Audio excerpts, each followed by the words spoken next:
is allowed. So if you're content, we'll proceed. Okay, so we have one apology, and that's from Claire. Any declarations of interest to Claire? No? Okay. So in terms of chairperson's business then, so just to draw your attention to page 3 of the table pack, and this is just to advise that the former TO Interim Permanent Secretary, David Malcolm, has been appointed Permanent Secretary for the Department of Education, and Moira Doherty has taken up the post as Interim Permanent Secretary for TO. So I'm just going to seek your agreement to note this item and agree to write to Moira to congratulate her on her appointment and to invite her to attend the committee for an introductory briefing before the summer recess period. Agreed? Sure. Okay, so 3.2 then, Rosetta Trust and Survivors Together Historical Institutional Abuse Plaque Memorial. I'm going to refer you to pages 4 to 7 of your table pack.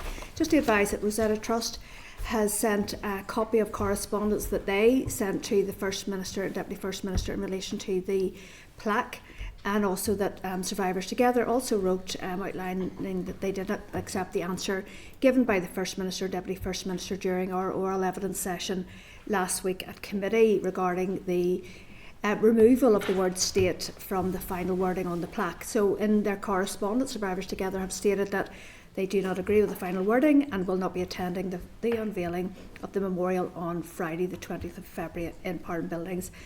But I would just like to advise you that I had received correspondence late last evening via text message from the chairperson of the Rosetta Trust to advise that the wording on the plaque is to be, they are going to include the word state, and I think that this is something you've been liaising with the DALO on, so we have had that verified. So I think that is good news for the victims and survivors. They have obviously wanted to ensure that the word state was reflected in the memorial wording, and I hope now that the unveiling goes smoothly on the 20th of February.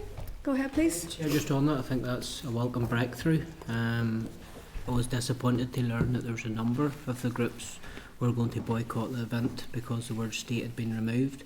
I listened intently when you were questioning the First Minister last week, and I thought the response or the explanation provided left a lot to be desired. Can we ensure that this update has been corresponded and shared with the groups? I don't want to be left in a position where, when the plaque's going to be unveiled, a number of the groups are boycotting it because they haven't been given the updated position that the word state is now going to be on it. Well, just for clarity, sorry. Came from TO then, by the sounds of things. Yeah, came from TO. To the Rosetta Trust. And I got the update from so one they of the have groups shared themselves. that with But just one group so far has been in contact, so I think that maybe we could just... There was 3 groups were questioning whether they were coming or not.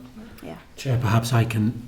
I had a brief telephone conversation with the DALO this morning who informed me that there had been some movement on it, and so perhaps we'll get a more formal response, if not today, then the next day or so about that. We can obviously then forward that on to relevant groups if required. No, I agree. I think the last thing any of us would want would be any form of boycotting. I think this is going to be a solemn occasion. I think we want it to go well for everybody. Okay, so I'm just going to move on then, members, to item 4, draft minutes, and just refer you to pages 7 to 13 of your pack for our minutes from the 4th of February. Are members content with these? I make one point. Okay, go ahead, please. Page 10, page 4 of the minutes, where it's agreed. The committee agreed to write to the First Minister and Deputy First Minister regarding future oral briefings and whether additional time could be allocated going forward. I'm not sure if it was my wording last week, but I think we need to be more forthright in that, that we require more time and that we shouldn't be limited to an hour when they come to committee. So I'm not sure if that was my mistake or if I didn't reflect that correctly, but my view is firmly that there should be more time allocated. Yeah, 6 minutes fly. Totally. Happy enough, and we'll bring everybody back... content that we...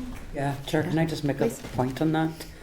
I mean, I wasn't here last week, but I watched it back, and I think some of the, particularly Philip and Timothy, I think the stuff is way beyond, just using the First Minister. If that's the case, then anybody who comes in is going to be treated in the same way, and I don't think it's conducive. I really don't. I mean, I just thought it was a really poor meeting, honestly. Okay, thank you. I suppose, as you know, we have received legal advice, and that committee members can ask the questions, and that it is then up to the person in front of us. Then That is the case. And I did try to in the notes that I read out beforehand. I did try to remind members that it should be related to TO functions and roles and responsibilities, but it's up to members then to decide. But I think your comments are certainly noted. Anyone else to comment on that? Make the point that the First Minister, any questions that I asked, didn't seem to have any issue with answering the questions that I raised, and they reflected her role both in terms of the Department for the Executive Office in relation to the Climate Change Commissioner, and the interview that she gave and tweeted herself as First Minister. So the First Minister chose to answer the questions that I asked, so I didn't see anything being out of order, Chair. The point is that it's now left it open for anyone to ask whatever questions they want. So as long as you know you've opened that door. Of course we can answer. The First Minister chose to answer them. Absolutely, but you've opened the door. But the point needs to be made that we're a scrutiny committee. Yeah, We're off the department. We're here to ask questions. Yeah, off the department. Okay, we have a busy day today. I think we intend to move on then. Okay, so I'll go ahead. What does that mean then? I'll just adjust those. Okay, adjust them and then I'll sign. Okay, so in terms of matters arising, there aren't any. Okay, members, we're going to move on with our introductory briefing from the Commissioner for Victims and Survivors. So if we can go ahead and... Right side. Yes, please. Thank you. Or just Okay, for the record, just- can I declare I met the Commissioner in an individual capacity? So did I. So did I. So did I. We asked to meet us all for... Can we do is there anybody who hasn't? Yeah. I think you weren't available. But Okay, so just I think we did encourage that day Yes, that we we met did. with Did, Joe. We said, yeah. look, I think it would probably be very useful for the productivity. But members, just while our guests come into the room, then I'm just going to seek your agreement for Hansard to record this. Okay, and refer you to pages 16 to 18 of your pack for the clerk's brief, pages 19 to 27 for a written briefing, pages 28 to 65 of your pack for a copy of the Population Survey NI 2025 report, and pages 66 to 103 of the pack for a copy of the advice and needs of bereaved. Okay, so welcome. Good to see you all at committee. So we have Joe McVeigh. we thought it was only Joe. Okay. Joe may want to introduce Yes, the so Joe can, and we thought maybe it was just Joe coming forward, so I'm going to ask Joe then to introduce you then, just for the benefit of people in the room. So thank you for your papers, and we were just establishing there that I think you've probably engaged with all political parties, certainly in advance of today's meeting, and I think it's useful to really allow us to get to the substance of the issues, so I think that was good. So Mr McVeigh, would you like to go ahead and make your opening remarks, including introducing your colleagues? Thank you. Lovely. Thank you very much, Chair, and thank you all the members for the opportunity to come along and meet me this afternoon. It's nice to see some familiar faces. I suppose by saying, first of all, thank you for the opportunity, and it's nice to see some new MLAs we haven't engaged with yet. Just to introduce the team, on my right, I have Tina McCann. Tina is our Director of Policy Engagement and Research, and on my left is Andrew Sloan, our long-suffering Chief Executive, so some of you will know Andrew in the past. Chair, as you said, we have sent a briefing paper and some I suppose supporting documents in advance, and I'm mindful members will have read those, and rather than take too much of your time, I thought, with your permission, Chair, just make a couple of opening comments very briefly, just to put the comments in the paper in context, and then maybe to highlight some of the issues that we sort of brought out in our paper, but just to bring them to your attention again, maybe just to inform some of the discussions. I suppose just for perhaps members who are new to the committee, just to remind them of the Commission itself. Some members will know we've been going now since 2008. We were established under statute. I suppose primarily, to put it in simple terms, we're there to promote and support the needs of victims and survivors. And we do that through a range of approaches, primarily through our research, evidence and policy gathering, which is all evidence-based. And I think equally important is informed through engagement with a very wide and diverse range of stakeholders, and particularly those victims and survivors who have lived experience of the Troubles and what it means to them. We have, as you know, a range of statutory powers which we are endeavouring to exercise to the best of our abilities. We're a relatively small organisation, it's an arm's length body. We have a complement of 12 staff and a budget, I think, on paper of £1.2 million. in reality, as with all arm's length bodies, we're now working within a deficit budget of just over £900,000 and perhaps a reduced staff complement, which, as we maybe come to later on, would give me some concerns in terms of our abilities to oversee and carry out all our statutory duties. The most important point I wanted just to make this afternoon was just to emphasise why our work matters and why the interests of victims and survivors still matter. Again, you'll be aware from the paper of the statistics of those who died during the Troubles and conflict. 3,720 individuals, over 100,000 people injured, over 200,000 people living with the mental and psychological damages of the Troubles. And within that, I think for us the important thing is those impacts still are as real today as they were many years ago for individuals, for communities and for our society. So those things are very, very important. We're mindful that for a lot of people, when you look at the statistics and look at our recent population studies, one in 5 of people in Northern Ireland would see themselves as being victims and survivors. And given the size of our population, I think it gives you the sense of how that societal impact is still very important and still very, very real in our society.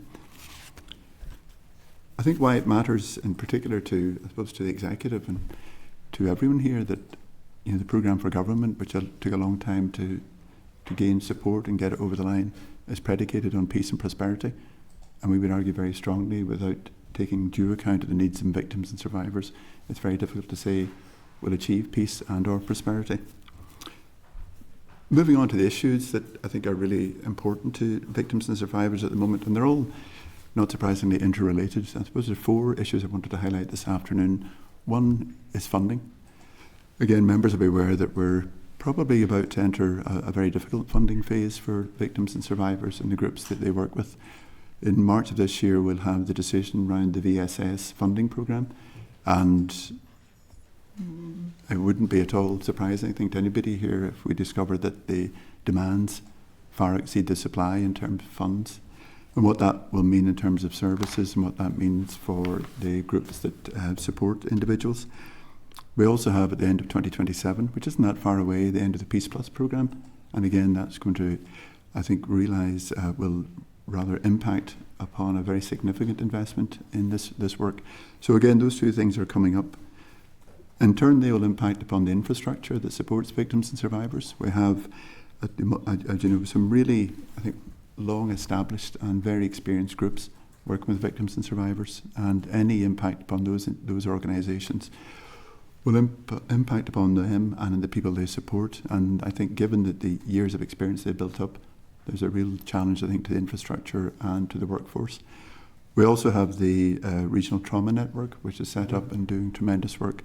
That's just coming to the end of its pilot phase, and with that, no one's sure what the future of the RTN is going to be.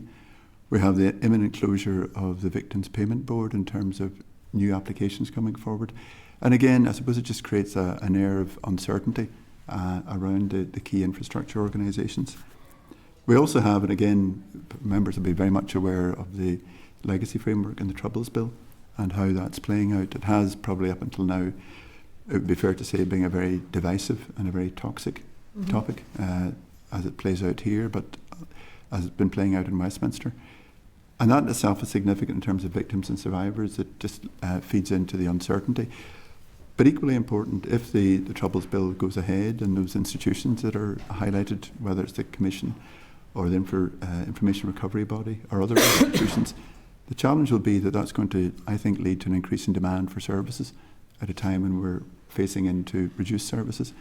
And the final issue I just want to highlight is to the issue of payment for the bereaved. Since taking up posts 4 months ago, any groups or organisations I come across, that is the issue that there's universal support for. From our point of view as the Commission, we put forward evidence at the end of 2023, and that evidence and information sits with the First and Deputy First Minister's office. And again, we're very keen to get a response to that so that we know how that issue can be taken forward. So I suppose in summary, Chair, those are some of the issues that we're hearing from victims and survivors.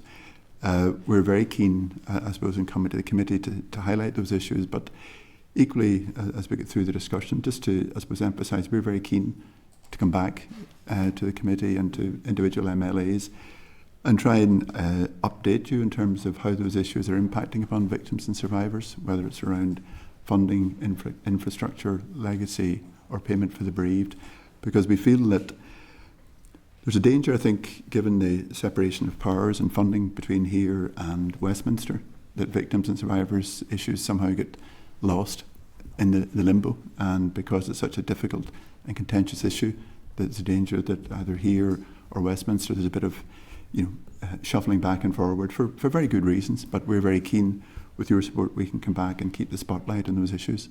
So, Chair, I'll maybe stop at that point and again welcome questions and discussion. Thank you. Thank you so much. I'll just start then. So maybe go start with the Troubles Bill, and I've been very conscious that a lot of the conversations and the scrutiny work has taken place in London, away from the majority of the victims and survivors. And I'm just wondering what role your office and your staff are playing in terms of trying to provide, evidence or information about the impact that this Troubles Bill will have on people here. Thank you. Thank you, Chair. I mean, very briefly, the Legacy Framework and the Troubles Bill was, I suppose, launched in some ways in our office with the CVS Forum, which is a very broad church of individuals with views and experience. And I suppose their initial response and ours is, I suppose, to give the framework and the bill, I suppose, a cautious welcome. And since that, we've been trying to engage with victims and survivors, with groups, with a whole range of stakeholders to try and get a sense of how is it impacting upon victims and survivors at the moment. Our position on the bill, Chair, is that it's very positive to see the framework, and it's good to see the bill coming through Westminster. Equally, there's a whole range of areas in the bill that we would like to see additional clarification. Fundamentally for us, as it stands at the moment, I don't see the needs and concerns of victims and survivors being represented either in the debate or in some of the areas in terms of the Commission or the Information Recovery Body, or in some of the aspects that are in Clause 4 of the current bill. And I say that because I think these things are sometimes seen in isolation, rather than seeing, that if there's a revised commission set up, what is the input and scrutiny from victims and survivors? And I'll say that because unfortunately sometimes we all get caught up in the technicalities of that. So in summary, Chair, we give it a cautious welcome. Delighted to see progress, but I think there's a lot more work needs to be done. And that's why I think a lot more engagement and support from yourselves in terms of local views would play into that as well. I would also say that one of the concerns we have is we represent the broad church of victims and survivors, and that includes veterans. And one of our concerns is the whole debate, I think, has almost set up, veterans versus victims and vice versa. And I don't think that's a helpful debate, because I think all victims and survivors need support and protections. And I think the way it's been played out is almost playing one against the other, and I don't think that's helpful. Okay, just as a follow-up to that then, what role do you see for the Victims and Survivors Forum here? Well established, and as you say, in many ways have found ways to work together going forward. Do you see any role there? We would, Chair. I mean, the Victims and Survivors Forum has been set up through a very careful and deliberative process, and we have engaged with the forum naturally, and they would see themselves playing that role. I suppose our current position is, and to put it, I suppose, very simply, it's very easy for people to volunteer for a role, but until you actually set out what are the terms of reference for that work, what's its purpose, what is the full swathe of tasks that group might be asked to do, because at the moment it's very much focused on the Legacy Commission, and I think our view is you also need the victims and survivors looking at the new Information Recovery Body, or looking at the potential under things like oral history, memorialisation. So I think there's a lot of work for victims and survivors to do. Equally, I think if it is our forum that is asked to take on that role, we would also like to have the ability to say, how do we strengthen that? Is there additional expertise that's needed? But at the heart of it, it needs to be victim-centred, and I think at the moment it's not. Thank you. Just moving on a bit there. Obviously, we as a scrutiny committee are responsible for looking at the work for the Executive Office, and the Victims and Survivors Strategy sits under that. And I think, Joe, you've touched upon it in some ways around that need for cross-departmental working, certainly in your written submission, and then the potential shortfall of 300,000 going forward, and how that could impact or will impact in terms of your planned programme delivery. I'm just wondering how you see your role will be in terms of trying to work cross-departmentally to remind departments, whatever they're in a bit of a state of crisis themselves in terms of their own budgetary constraints, how you ensure that victims and survivors' needs continue to be to the forefront and that the strategy gets delivered. Thank you. No, thank you. I mean, again, we I suppose coming into post recently really welcome the fact that there is a strategy, and I appreciate within the executive and the environment to get any strategy agreed is you know, I give full credit to the staff and to the executive for getting that over the line. I suppose where we're coming at it is that sense of there is a need, I think, for more involvement of victims and survivors groups at the moment in terms of how it's developed. You know, very, very simple things like needing a very strong implementation plan. I think we would also be looking with the TEO colleagues to see, well, where are the baselines? Where's the monitoring and evaluation framework that's required to make it work? I also think, and again, I think that there's space to do that. I think issues like gender aren't particularly evident in the victim survivor strategy, nor is the issues around intergenerational trauma or support for young people. And then just by coincidence, I was at a workshop last Friday, and the whole issue of the rural issues and impact upon, in terms of victims and survivors, seems to be absent from the strategy. So I think it's very much a work in progress, and I think we would welcome the opportunity to work with the TU in terms of, you know, trying to address some of the issues that need work and attention at the moment. Okay, thank you. And last one for me, and it's really around that programme for government, the outcome delivery plan. I think you're referencing it there about supporting young people to build a reconciled society, and in some ways that are, we can't just say that everybody who's a victim and survivor has a role to play or a responsibility in terms of peace and reconciliation here in Northern Ireland, but just wondering, is there anything that you do think that there is good crossover between how we support young people to, you know, leave them with the legacy of a reconciled society, but give a role to the victims and survivors sector to, you know, to play into that? I think that, and that's where I think there needs to be consistency across the piece. For example, if you look at the strategy, which you'll know that there is reference to working with young people and intergenerational work.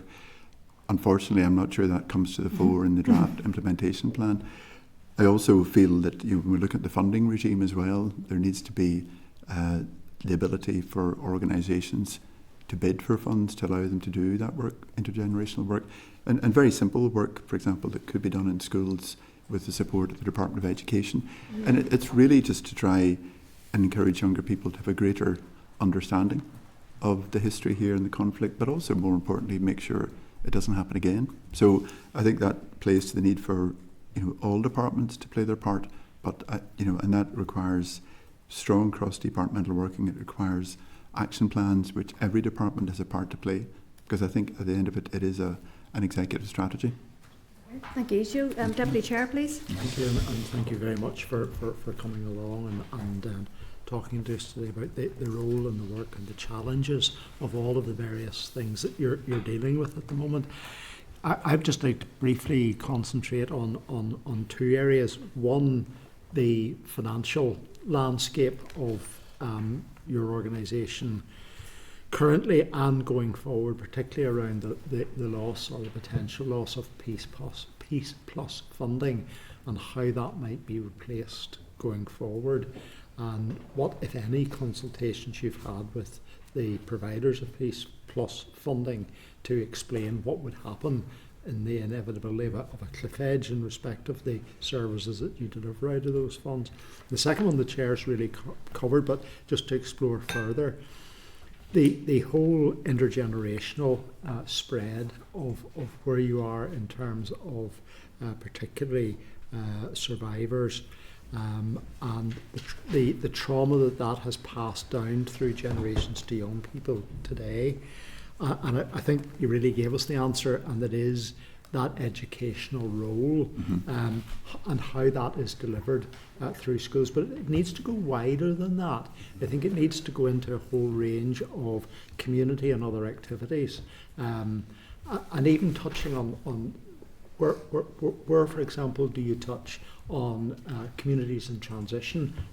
What element is there of education and support for those communities who may have a very fixed view of who and where they are, and how can those views be transformed by the work that you do?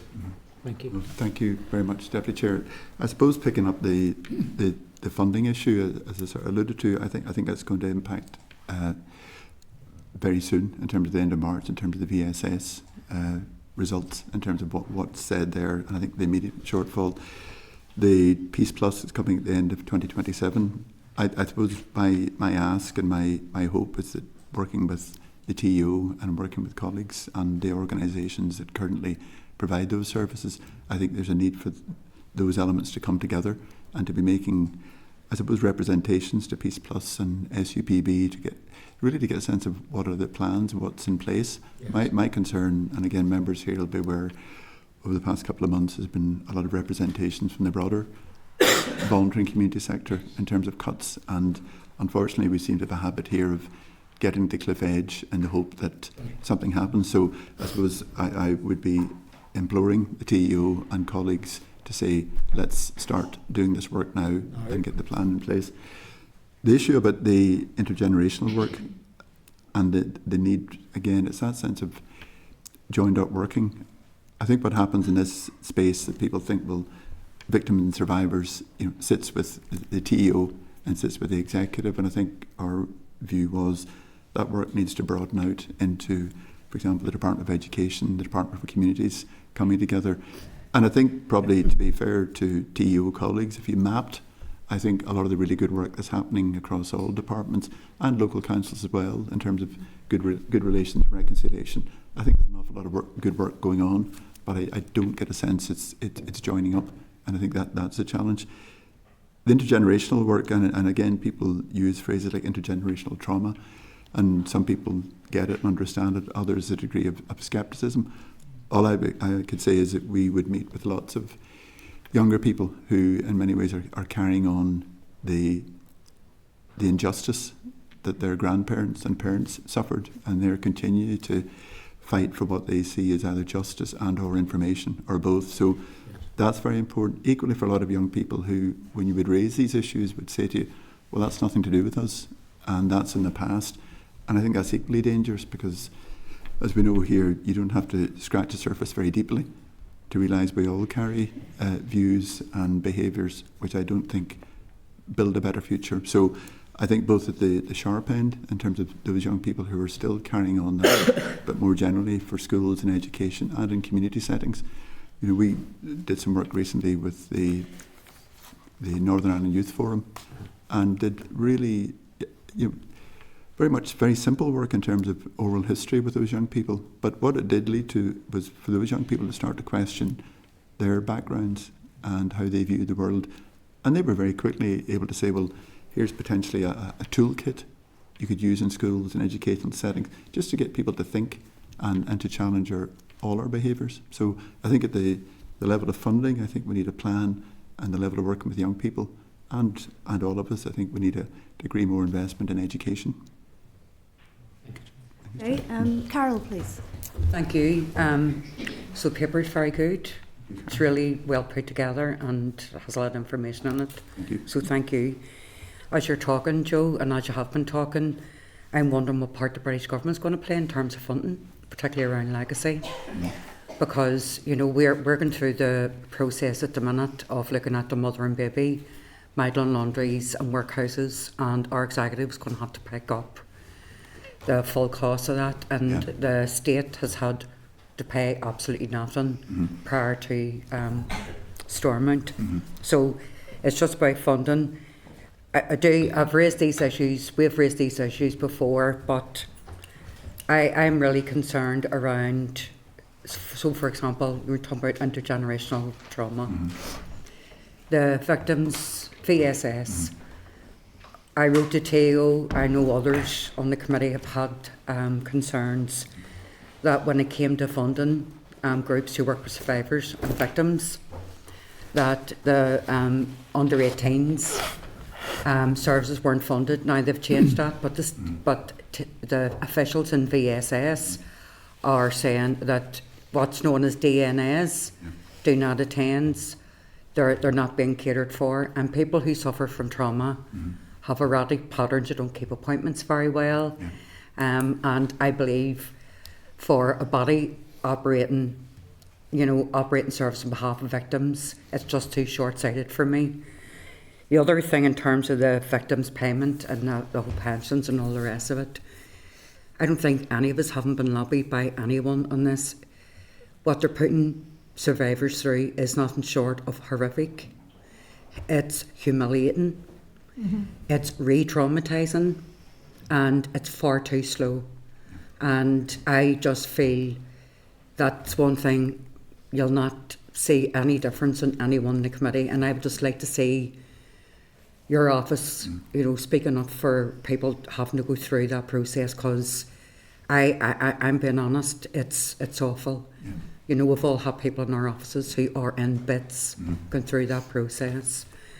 And then the last thing, just for commentary on, in terms of the Troubles Bill and the legacy stuff, I mean, everyone can raise an issue, but when I see the way in which Sean Brown's family, Brady Brown, a woman in her 80s, has been treated, I'm just wondering, and others I'm sure looking on, I'm just wondering, how can those people have any confidence in that process, or the processes even there, and even the information, Commission on Reconciliation, Recovery and all that, how are people feeling, if they don't feel, your research would indicate they don't feel part of the process, so if they're not part of the process, don't have any confidence. With those examples, and only a couple, everybody can give their own. How do you answer those questions when you're constantly seeing that there have been families like that and many others are treated with nothing but contempt? Oh, I get that. I know members will have similar experience. I suppose trying to pick up a number of those points. I think for ourselves, when it comes to the Troubles Bill and anything to do with legislation or legacy, it's that thing of is it victim centred? And I think inevitably we're going to get into legislation, and much cleverer people than I am, delve deeply into the legislation, the various clauses, and I get that. But I think sometimes it's expensive forgetting why we're doing this work, and that goes back to being victim centred. People don't see themselves in the legislation? No, they don't, and I think part of our response to that is to try and push back and say it needs to be victim centred, and go back to the funding bodies, whether it's VSS or the Victims Payment Board. I do. We work with them, liaise with them very closely. They have I think a very difficult job to do. They're trying to process payments. They're trying to, in a sense, get money out the door, to put it quite crudely, and do it in a very quick and efficient way. And I think sometimes that's at the expense of remembering who they're dealing with, because if you are if you're with that person, and they're having to make numerous phone calls, wait for information to come through, that just creates more trauma and more difficulty. The DNA payments, if I may respond, I mean that's I suppose a very simple example of unexpected consequences. I think when funding bodies are saying, well, how do we try and save money? How do we try and balance our books, knowing that they're about to hit a crisis? Saying to groups, well, you need to change the way you work with your, in this case, sessional providers. Yes. Now, it might seem like a small issue, but if you're, there's 3 or 4 groups I know are maybe employing them between 40 sessional providers. They're all self-employed. A lot of and it is a gender issue. I'd say 99% of those people are women, a number of whom have been victims and survivors and have trained and are now providing their services. And it's very hard if you're in that situation to say, because the clients themselves are experiencing trauma, that I can't turn up today for my appointment. The person being impacted in that is unfortunately the person you're requiring you're relying on to deliver a service. So it's one of those things I think people haven't thought through until it's too late. And the danger is, if you lose people like that, you lose that expertise. And again, you'll know, all members here will know that it takes a lot of trust and confidence for victims and survivors to come into the office. And it's how we do it. And it's not well, I suppose it is a criticism, but for all funding bodies, there's a tendency to treat groups all the same. And therefore there's one size fits all in terms of how we allocate funding across all the groups. And I'm not sure that's particularly helpful, because they're all dealing with different client groups. And they're. But to go back to your comment, if I may, remember, in terms of Sean Brown, and without commenting on the case, I think that the difficulties, it speaks to people's confidence in the system. And I think, again, what we're being told by families and victims and survivors, they're looking for maximum disclosure in terms of these issues. And I think that's where sometimes legislators forget that's what they're dealing with. Thank you. Aaron covered Thank it. you. Sinead, please. Okay. Thank you very much for your papers and your evidence so far. You've set out in the papers, a very strong view that all government departments have a role to play in this. Have you in mind any particular process that would help you? Because we have got a very bad reputation. There's a lot of silo working within government, and so what do you think that the Executive Office could do in order to ensure that all government departments play their role? I think last week we had a very positive meeting with the head of the civil service, and I think the head of civil service would probably, maybe she wouldn't agree, but there is a sense that all departments do work in silos. I mean, I think the ideas they're looking at are, is perhaps, identifying a champion within each department, and that's fairly easily done. My concern then, that simply becomes words, and it becomes that person is all responsible. I'd be much happier to see the departments coming up with an action plan where they're committing to the work that they're doing.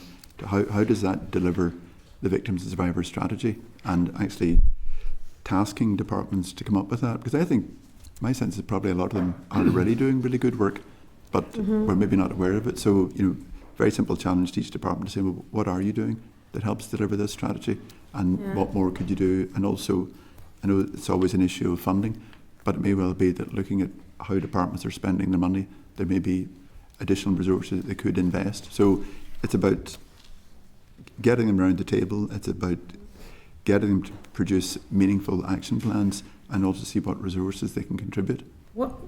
So, develop action plans. What do you think should be the reporting mechanism on those action plans? How would you see that work through? Because we do see quite frequently action plans, but never fulfilment or implementation or reporting. What kind of data collection and reporting mechanisms is required in order to feed in? No, I think the whole issue of data collection is very important to us, because at the moment, as I say, there's good work going on, but it's not being collected. We would have been encouraging the TEO to encourage a lot more data sharing between themselves, between the VSS, the Victims Payment Board, to get a sense of, fundamentally, what are we getting for our money? What difference is the investment making? And I think that's a question that needs to be asked.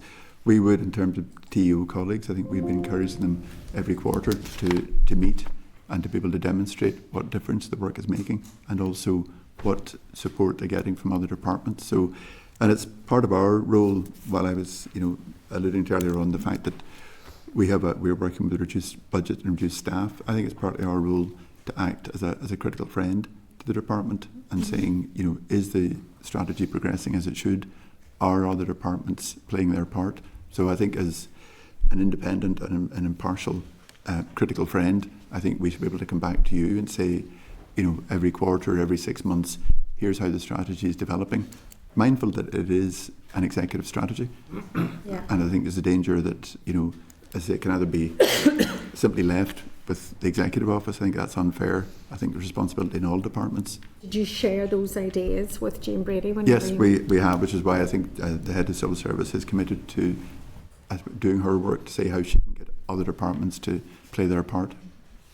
That's interesting, and it's really important, because if we don't have that, then we're kind of missing out. And then one of the other things that came across very strongly in your papers, right throughout the papers, was your concern about mental health and mental well-being, and there were some figures there. It was 60% of all PTSD on adults in Northern Ireland are conflict related. I mean, that's a really significant figure. How concerned are you at the lack of funding for the mental health strategy here in Northern Ireland?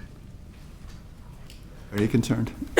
And I think that's the danger of seeing these strategies in isolation, because I think, you know, most people, and again, I'm sure every member here around the table has people come in to their constituency office, and you can see the impact, whether it's PTSD or long, you know, significant grief or trauma in their lives. And then we have the mental health strategy, which was, you know, promoted with great fanfare, to discover that there was very little money to support it. And I think that's the danger with all these strategies. We, frankly, it's a personal view, would be much better perhaps being less ambitious but more realistic in terms of what can be delivered. But I think if you look at the very recent pulling back in terms of the action plan for the mental health strategy, that in itself is very worrying. And again, it's that thing of, you know, Department of Health doing their bit, the TU doing their bit, and other departments doing theirs. It's that, unfortunately, the lack of joined up working. Yeah.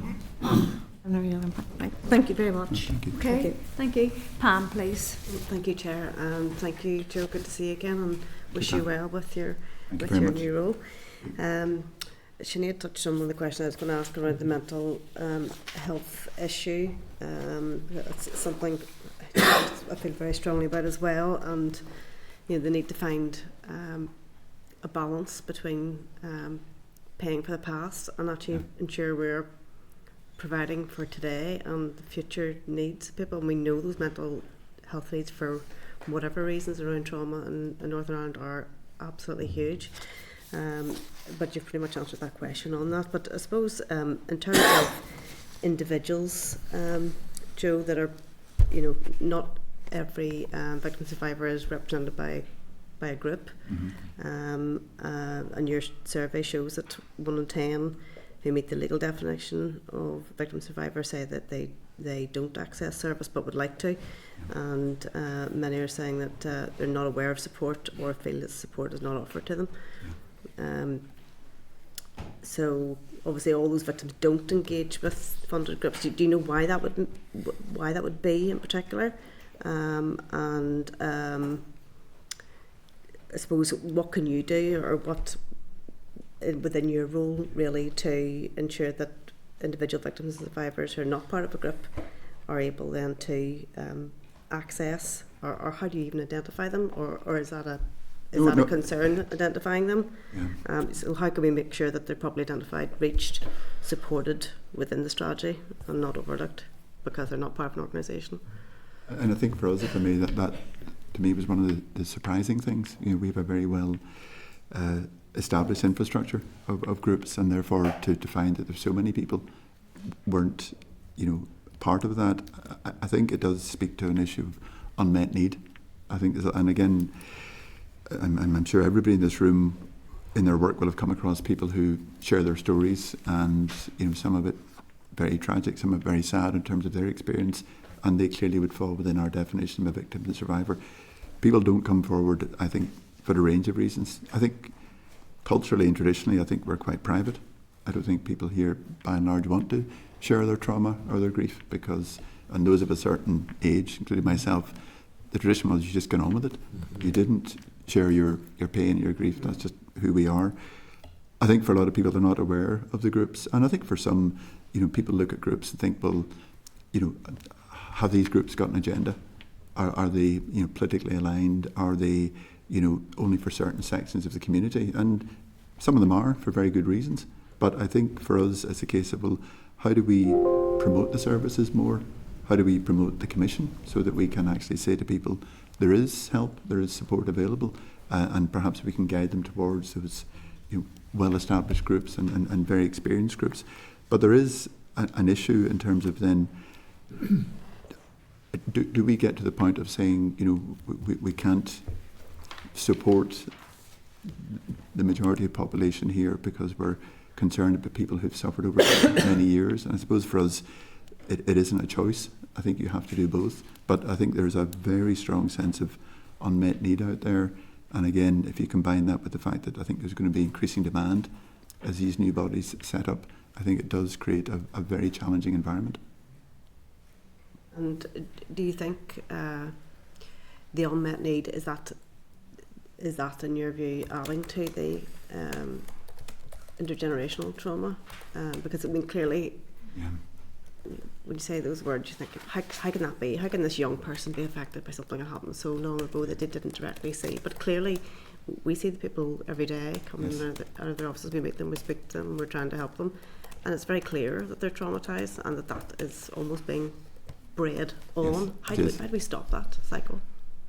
Yeah, no, I think that's a really good question, because we had a conversation with yesterday with a young woman, her family from a service background, and she described how she'd been brought up, and very simple things in their house of taking their seatbelts off and then bringing down a hill in case there was a bomb underneath their car.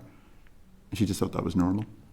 And then when she was describing that to us, and for all of us from different parts of the community, thought, well, that was normal, but it's not.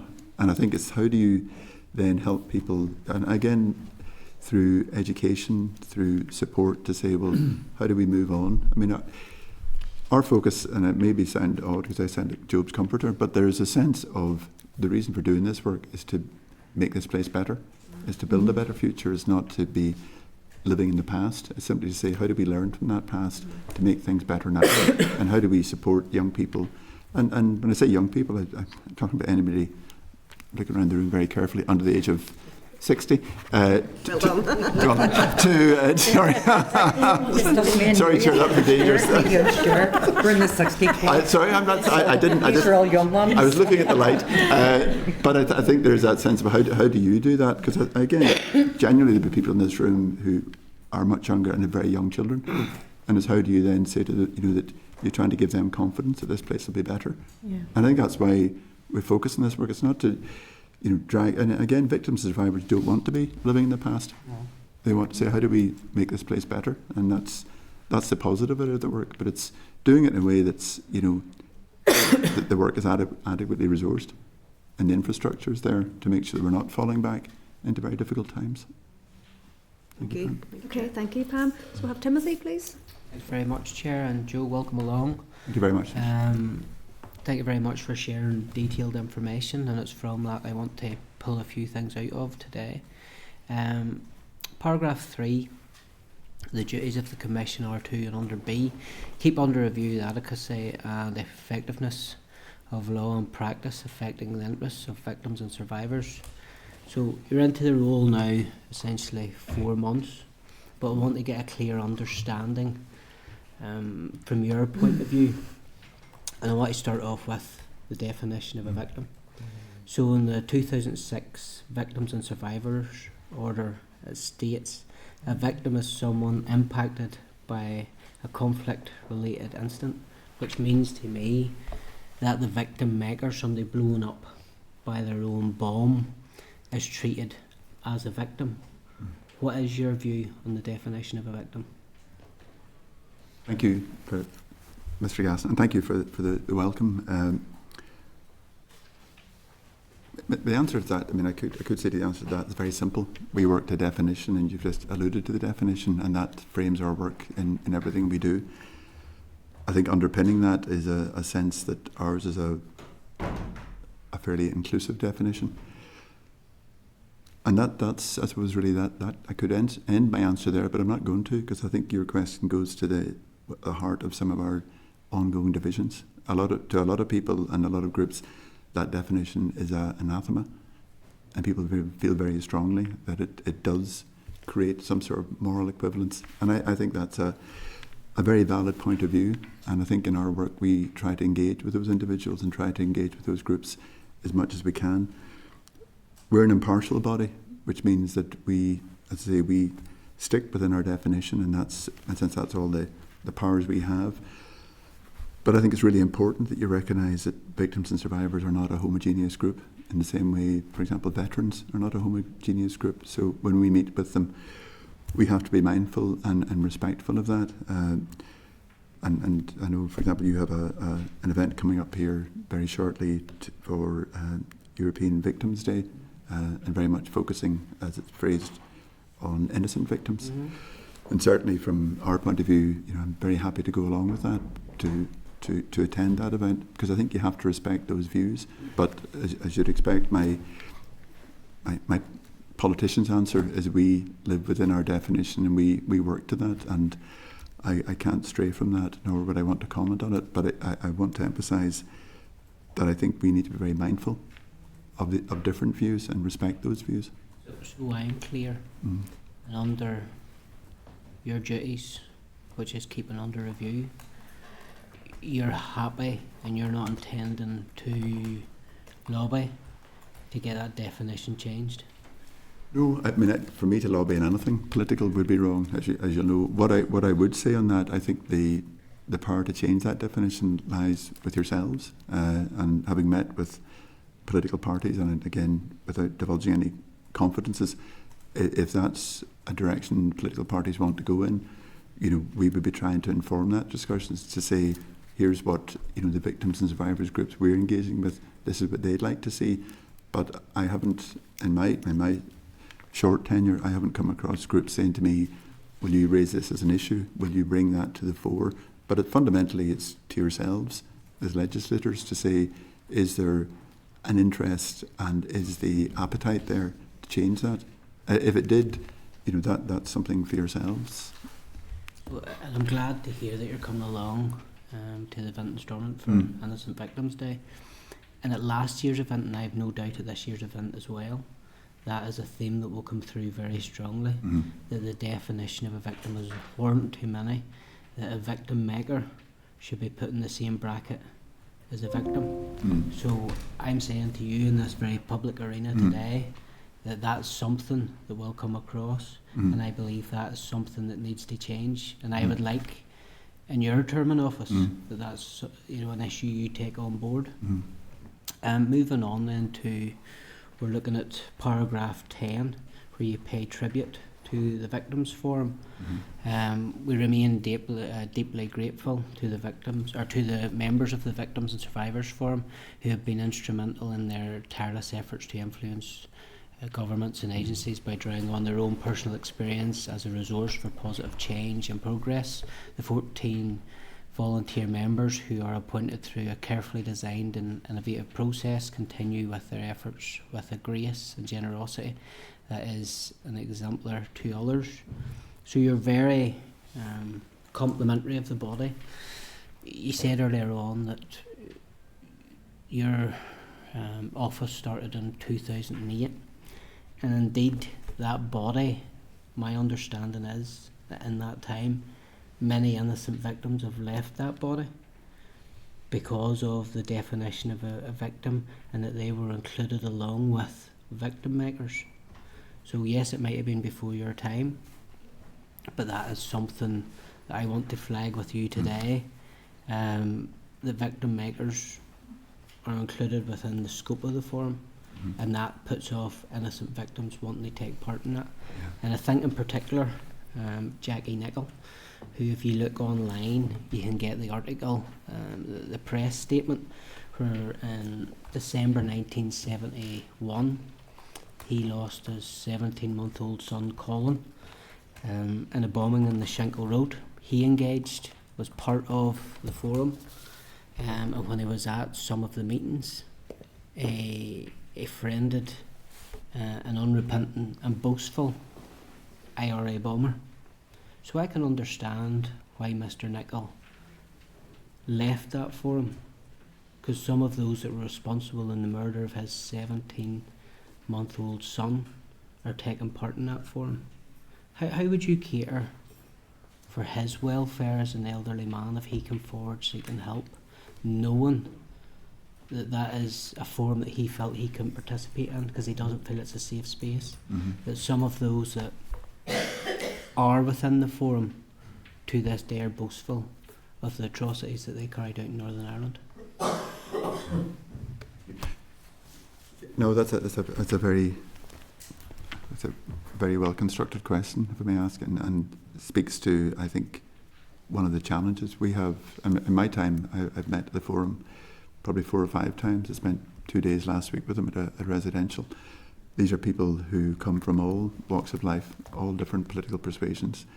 I suppose I'd say fundamentally about them, they're there as individuals.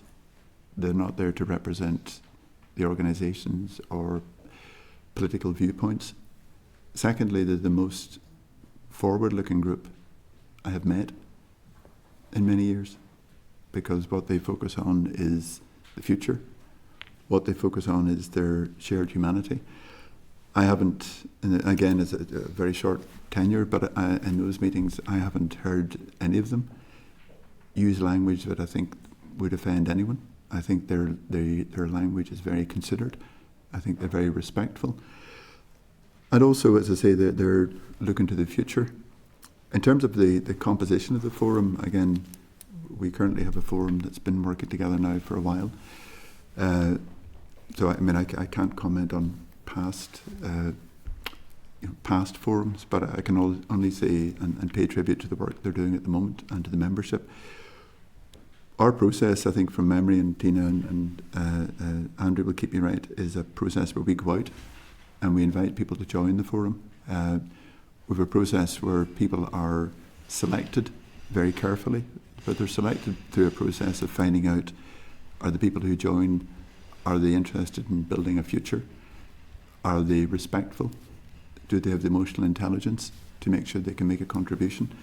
So I sit here, somebody who's been only in the post for 4 months, I would have no difficulty encouraging people to join the forum. And in fact, I'm keen to go out in the next 18 months to try and refresh the forum, because I'm very mindful in response to your question.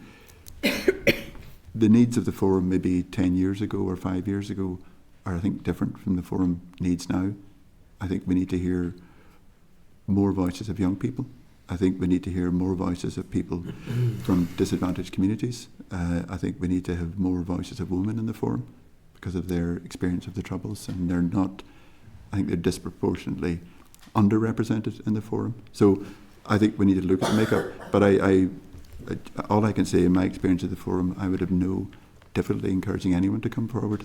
I would say, and to go to your question, we have a responsibility as the people who convene the forum for the welfare of those individuals. And if I felt at any point that there was any danger to anyone, or that they were going to be emotionally or psychologically damaged, I would be making sure that they didn't come forward, or they came forward in a way that they were going to be respected and looked after. Because, I've spent my life in the voluntary sector, and one of the things I'm very mindful of are the needs of volunteers.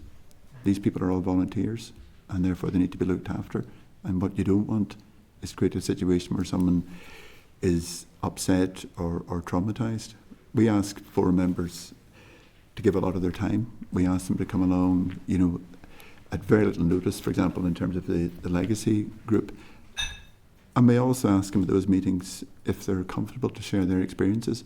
And that's not an easy thing to do in the room, because we have people who are veterans, we have people who, members of their families have been killed by the security forces and by paramilitaries, and therefore they're feeling that it's a safe space for them to share those experiences. So I wouldn't in any way, and again, your point is factually correct. I appreciate what you're saying. It could have been done in the past with greater sensitivities, but I can assure you the current makeup of the forum, that's not happening. Paragraph 30 regarding bereaved payments. We have the UK and Irish government currently considering acknowledgement within a holistic legacy process. What do you make of the Irish government's commitment to acknowledge the systemic failings, how they allowed IRA men to use the Irish Republic as a safe haven for years? Indeed, when we look down at the extradition record, House of Commons say that one of their papers state that between 1973 and 1997, there were at least 110 extradition requests made by the UK, and only 8 of them were successful. So how can we take at face value that the Irish government are seriously, involved in trying to reconcile in Northern Ireland when they provided a safe haven? I would say we're a contributor to the troubles in Northern Ireland. To this date, nobody seems to want to go after them, for them to open up their files to see what role and the extent of the role they played in mass murder here of Protestants in Northern Ireland. They aided and abetted ethnic cleansing along the border areas, and to this day neither the British government or this place are really wanting to put the pressure on the Irish government to come clean in the role they played in the troubles here in Northern Ireland. Again, I could argue that it's outside our jurisdiction, and again, it's outside the jurisdiction of the Assembly. But to give respect to your question, that's a view we would hear from quite a few of our groups and individuals we talk to, and it speaks to the point made earlier to Ms. Nicullin around confidence.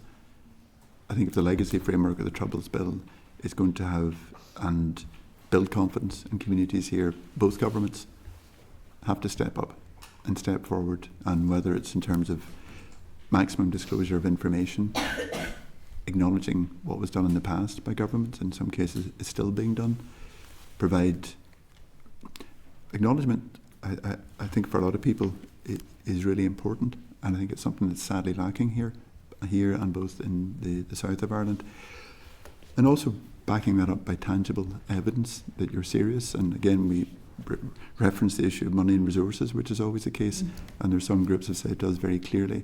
They would expect the Irish government to be investing significantly in, whether it's in support for the bereaved or memorialisation or support for victims and survivors. I mean, at the moment we have one or two of our groups here who are working very hard to support victims and survivors both in the south of Ireland and GB, and you might argue that that's outside our jurisdiction. Well, the south of Ireland is.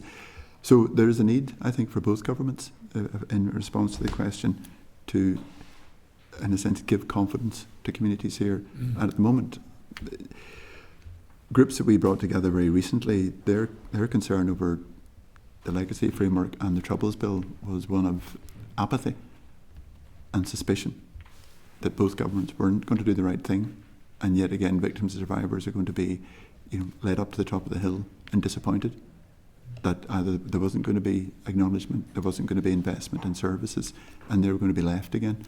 And I think in response to your question, that's a challenge for both governments. And at the moment, I totally understand the question and the scepticism and suspicion from perhaps some of the groups that you would work with, and have alluded to that.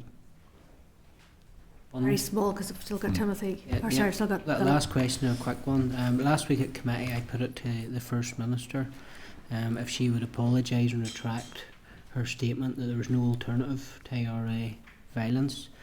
She failed to do that once again. How much does that damage the impact that your role as a commissioner in your office can do to move forward when we have a First Minister at the head of the Stormont Executive that still believes there is no alternative to IRA violence and murder in Northern Ireland? And while you, when you get the opportunity to meet her, question you're asking the Commissioner to ask her to reflect on that. No, I think I would say that that's a very fair question, and I think it goes to that question of confidence. Our role as a commission is to try and promote and support the interests of all victims and survivors, and therefore we have to be mindful that across the community that those type of comments does lead to a sense of betrayal. Equally, I think you would find other elements in the community would feel those comments might be justified, but I can't comment on comments made by the First Minister. But I would say to you, I understand the question, I understand the hurt that might cause in certain communities, because we do hear that. Equally, we hear very strong condemnation of activities of our government here in terms of how things are playing out in terms of the Legacy Commission, or more importantly, Commission, in terms of the Troubles Bill. So people are looking, I think, for even-handed and equal treatment, and at the moment that's absent. Chair. Thank you. Thanks. Go ahead, Thank please. you, Chair and colleagues. Thank you very much for joining us today. From the outset, our party's position in relation to the 2006 Victim and Survivors Order is clear, but I think it's important to recognise it's not, unfortunately, for this place to set the definition of a victim. That legislation was introduced and passed at Westminster. I just want to pick up on a couple of issues, just firstly in relation to victims' pension, the application process. So the start of this scheme was delayed here in Northern Ireland as a result of the decision by the former Deputy First Minister and now the First Minister to block the designation of a department, the Department for Justice, as the administrator of this scheme, because her view was that those who perpetrated violence should also receive a pension and not just those who were the victims of violence. The ongoing delays in terms of the awarding of these victims' pensions, is that something that's raised regularly with the Commission? I think thank you very much, Mr. Bright, for your question. I think, as I indicated earlier on, what we're hearing is the Victims Payment Board and the payments that have been made out have made a significant difference to thousands of people's lives, and I think that in itself has been transformational. Equally, I think the process that people have been going through has been traumatising in some cases and has really impacted upon them and their families. And also, and again, you'll be aware of groups and individuals, and I'm sure some MLAs who've tried to help people through that process. So that is equally difficult. My understanding, having talked to the Victims Payment Board, I think they feel, and I think the staff are trying to do their best to cope with very difficult cases, looking back over many years, trying to pull information together. So that is a challenge. I suppose our concern at the moment, as the door to new applications is about to close in August, is to making sure that people are aware of that, and that there are no individuals feel that they're going to lose out either here or in GB. But even with the door closing, I'm very mindful that the Victims Payment Board has a very heavy workload ahead of them and will be there for many years to come. But again, as you've indicated earlier on, those delays and those, I suppose, political standoffs, unfortunately, then impact upon victims and survivors and their families, who, I suppose, frankly, aren't interested in why these things are happening, and those political games between departments. They just want to see, am I going to get a resolution for my issue? Am I going to get the funding and support that I deserve? And I think, going back to where I started in this conversation, it's trying to ensure that all bodies have victims at the heart of it in terms of their governance and how they develop their processes. And to use a term that's often used, is that they're trauma informed and not driven by the process, and not driven sometimes by the emphasis on efficiency and effectiveness. You need to remember that we're dealing with people here and dealing with families, not with widgets.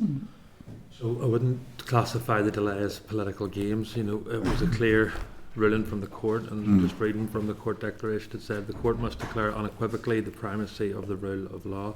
So it wasn't a political game, it was an attempt to break the law by the former Deputy First Minister and now current First Minister. In relation to the paper that you had submitted to the committee on advice on government on provision of a bereavement payment scheme and services for people bereaved as a result of the troubles/conflict December 23. Obviously this predates your time, Joe, but who was responsible for authoring that report? That was done by the Office of the Commission under the former Commissioner, and I think, again, sort of picking that up when I come in, it's one of those issues that all the groups have raised with me in terms of how that's being progressed.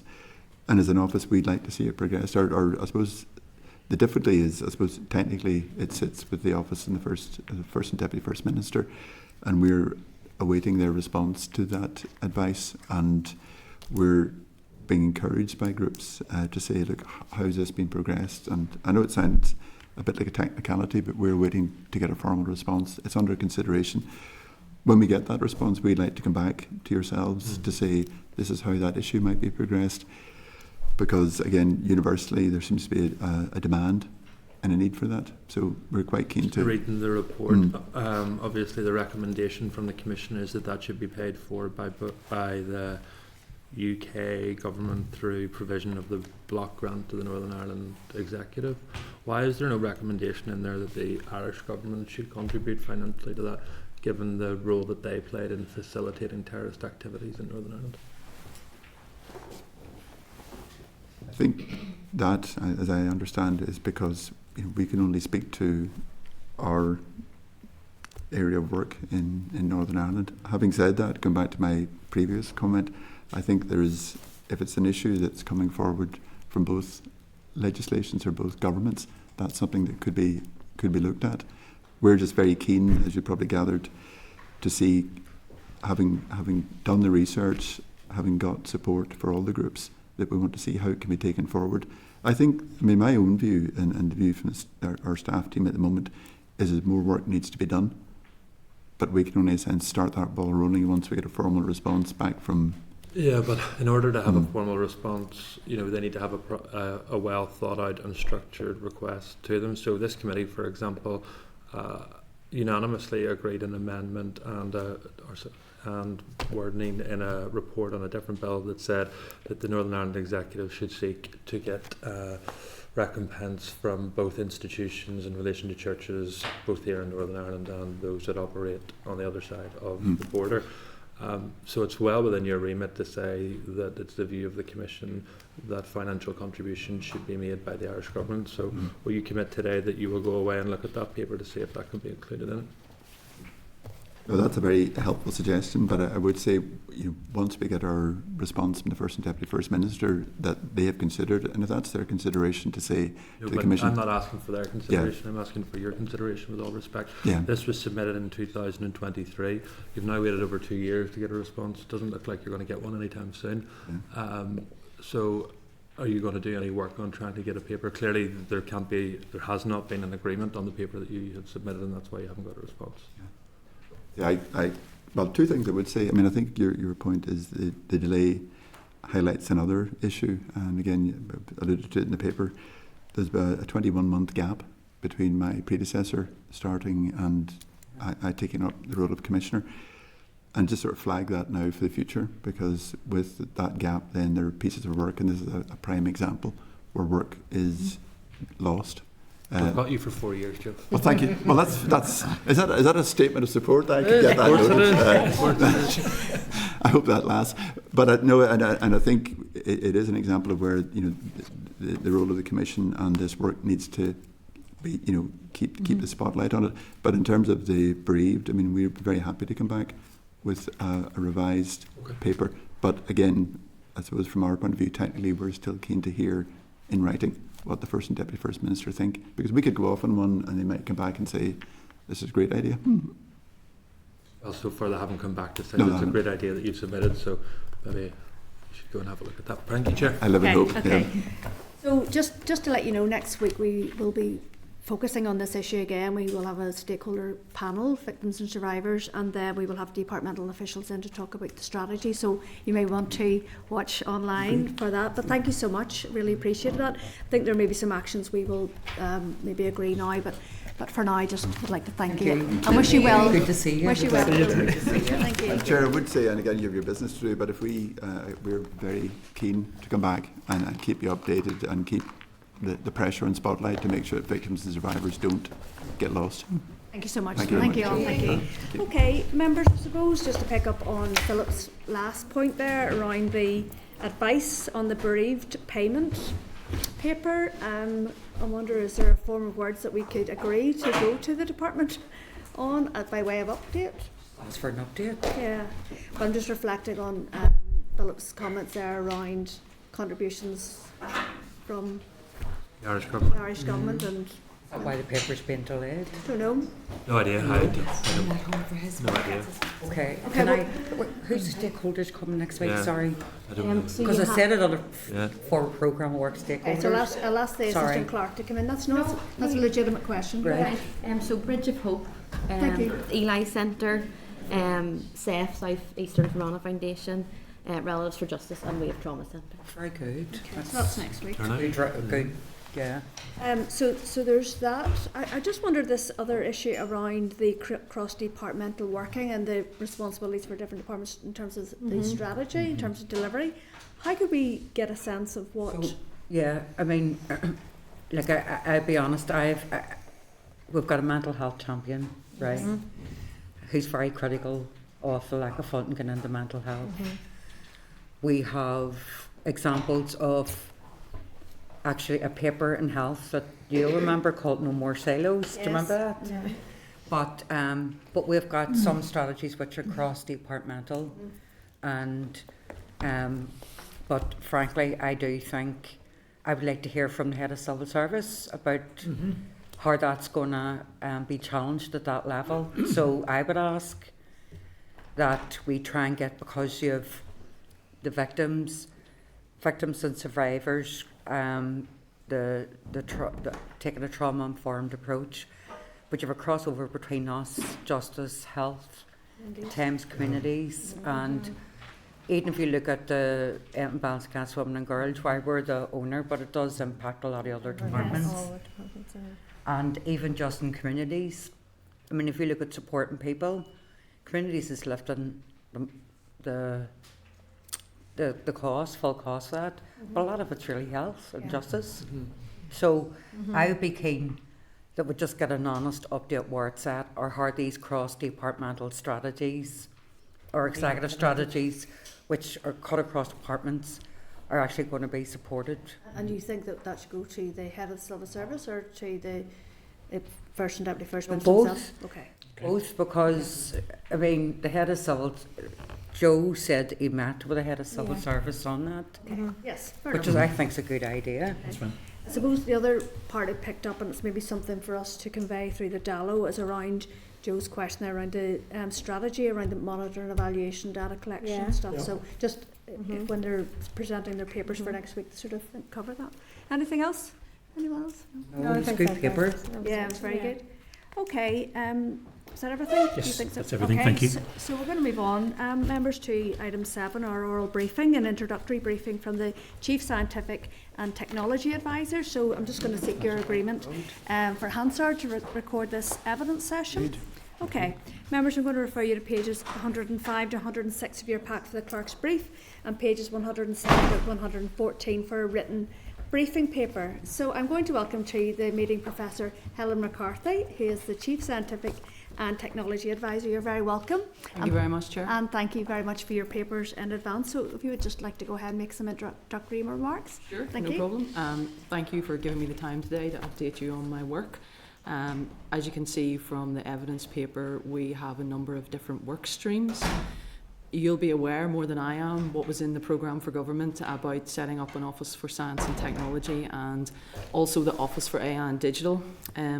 We have really been focused on building the Office of Science and Technology. And one of the things, though there's quite a few work streams underneath this, but just to give you a bit of context around this, one of the first things that we did was we put a science champion in each of the government departments, feeling that that's really important. And a lot of people would say, you know, what's the big deal about research and innovation? Research and innovation, essentially, the more R&D we bring in, the more research and innovation we do, the more solutions we have, the better jobs we make, the more skilled our society becomes. So it's really about elevating our aspiration to put R&D across all disciplines. And that's very much been a mantra of what I've been about. So the departmental science champions were responsible then for putting forward areas of research interest. While there is research interests going on across government departments, we perhaps haven't been the best at communicating those out to academia and out to the wider sectors. I'm pleased to say we have 74 areas of research interest across all of the government departments, and we're planning to put those on to, there's a national UK ARI.org website, and also we're setting up our own NI Science website as well. So again, that's about showcasing what we have in Northern Ireland. But it's also about making sure that people can access the departmental science champions and can interact with them. And, you know, if they put up what these research areas are, that's an opening for a conversation with the broader science community.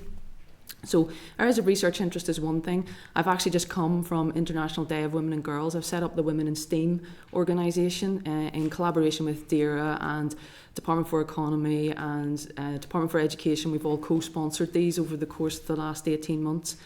And the idea behind this is that arts and humanities are critical as a discipline within the STEM subjects. We need to have creativity and we need to bring our civil servants with us on this journey. We've been really focused on educating this cohort of women about technology, innovation, AI. What is our ecosystem? What does it mean? How does it affect you? And starting to open those conversations. We have a Teams channel for the women in STEAM, and they've made the connections and joined the dots.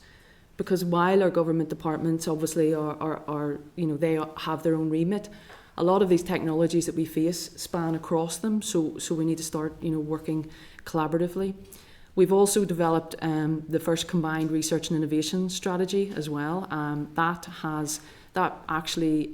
had a call for evidence last year, and we actually used AI to analyse that evidence with the support of PwC. And we put together then the strategy. It's gone round the departmental science champions, the permanent secretaries, and it's now with FM and DFM's office to go out for consultation. A lot of the actions in the research and innovation strategy, as you would imagine, do affect further higher education.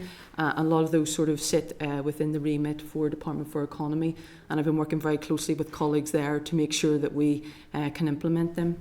One of the exciting things that has come out of that is this idea of basically an innovation panel, and I can talk to that a little bit more. You may have some questions about it.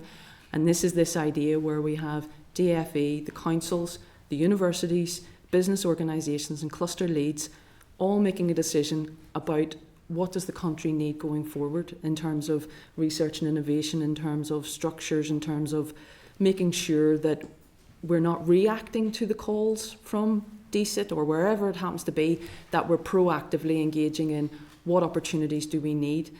So one of the examples that we're using this innovation board for is the Local Innovation Partnership Fund, where 30 million this is Sir Patrick Valance's scheme.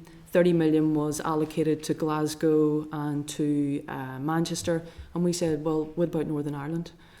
So we've managed to bring that in, and we're working collectively around all of that. NI Science is an interesting one. Everybody in the room is much more experienced than me. I don't need to tell you we're an SME-driven economy. We have a lot of really exciting young companies, but they don't always have access to the equipment that they need because the equipment is really expensive. So the idea with NI Science is it's a countrywide core technology unit where we put on all of the public sector equipment that we have that companies can come and use, which will help form collaborations, will help form innovations, and it also showcases the science that we have, the test bed we have, and it showcases our departmental science champions, and we also have government AI champions as well. Finally, the AI strategy, probably the one that everybody's interested in. So we had 13 meetings across 95 stakeholders in spring, summer of last year. And then we narrowed it down to an external reference panel. We have drafted the strategy. There are 72 actions, and we can discuss those in more detail. And on the basis of that, it has gone to permanent secretaries just before Christmas. The feedback deadline was towards the end of January. We've got all the feedback back. That's now going and in preparation to go again out for consultation. Okay. So that's it in a nutshell. Good. Very happy to have a conversation with anybody about any of the work. Oh, brilliant. Thank you so much. That was my first question, so I'll take that off the list. So I suppose just to pick up on the concerns some people will have around AI and the potential to take over jobs. I think there was an announcement yesterday of some job layoffs, and so I'm just wondering, is it your responsibility to sort of undertake work with the universities and industry to future-proof jobs and to ensure that we have a workforce that actually keeps pace with the moving technologies? Yeah, no, it's a very good question. So the strategy is about AI in the public sector. So I think we need to be very clear that the essence of the strategy for the public sector is positive use, positive inclusion, positive outcomes. So what we're saying with this is artificial intelligence is never a replacement for human intelligence, and I think that's really important, and we need to understand that. AI doesn't replace humans. Humans are the ones that put the input in, so input in the quality of the data, input in the checking as you go along, you don't have any bias, and input in how much you want your AI system to do. We're not advocating that any AI system that is used in the public sector should make human decisions, because we don't think that that is appropriate. But what it can do is streamline processes, and those processes then can free up people's time so that they can reskill and be redistributed to maybe other areas that they might be interested in. For example, in the TEO, there's over 200 people have undergone training in Copilot. There's a further 100 that are then going into M365 Copilot. Again, it's to use that to streamline our systems and our processes, and I think that's really important. Now, that's different from business AI. So obviously, Department for Economy and both the universities have set up the Artificial Intelligence Collaboration Centre. And that main goal of that centre, which is the lead partner is Ulster University in that, driven by David Crozier, is to basically create that test bed for our SMEs and to make sure, help them embed AI in their systems. They have different rules and regulations, so they can have their sandboxes and their test beds for trying things out. But in the strategy for public sector, I'm very clear that unless it meets the ethical standards that we require in the public sector, it really shouldn't be adopted in the public sector. And I'm advocating strongly for a public registry of all the AI projects that we have, a citizens forum that we can talk about what's going on in AI in a really open way, and also putting AI champions in each government department is about starting to talk about this and starting to drive the changes and to register some of the projects that are ongoing. I mean, there's some really kind of exciting things, but we need to make sure that every department has a human oversight team that oversees all the projects. And what I mean by that is you don't have one person responsible for one AI project, another for another. You have to have some sort of oversight team that checks the data is good quality that's going in, you're not getting any drift, your outputs are really good as well. So I represent South Belfast, so we've got Queen's University as a centre to that, and some amazing research over many years in terms of public services and public policy. And I'm just wondering, to what degree will your role and the role of the champions play in terms of actually better accessing some of the theses, some of the dissertations, etc., into public policy to actually better inform? Because I'm just conscious a lot of work's gone on, and how do you actually going to be able to distill that down through AI? So we have 160 academics across both universities. I believe over 500 outputs in terms of publications, etc., in this space.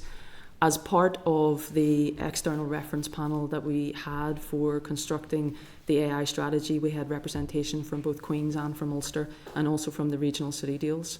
So very much it's a co-creation, and I think that's the right thing to do. And our innovation panel that we've put together is government, industry and academia all working together on that.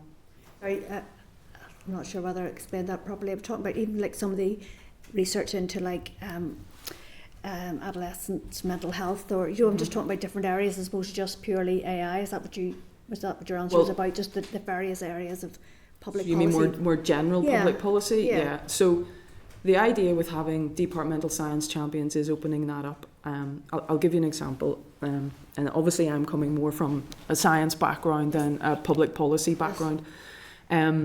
The other week there was an All-Ireland Cancer Data Conference that was a 2-day event that was set up by Professor Mark Lawler in Queen's University, and it was great to see because we had the Permanent Secretary of Health there, we had the Chief Digital Officer there from Health, but we also had the Chief Scientific Advisor in Ireland, Aoife McLysite, and we have monthly meetings to make sure that we're joined up on that.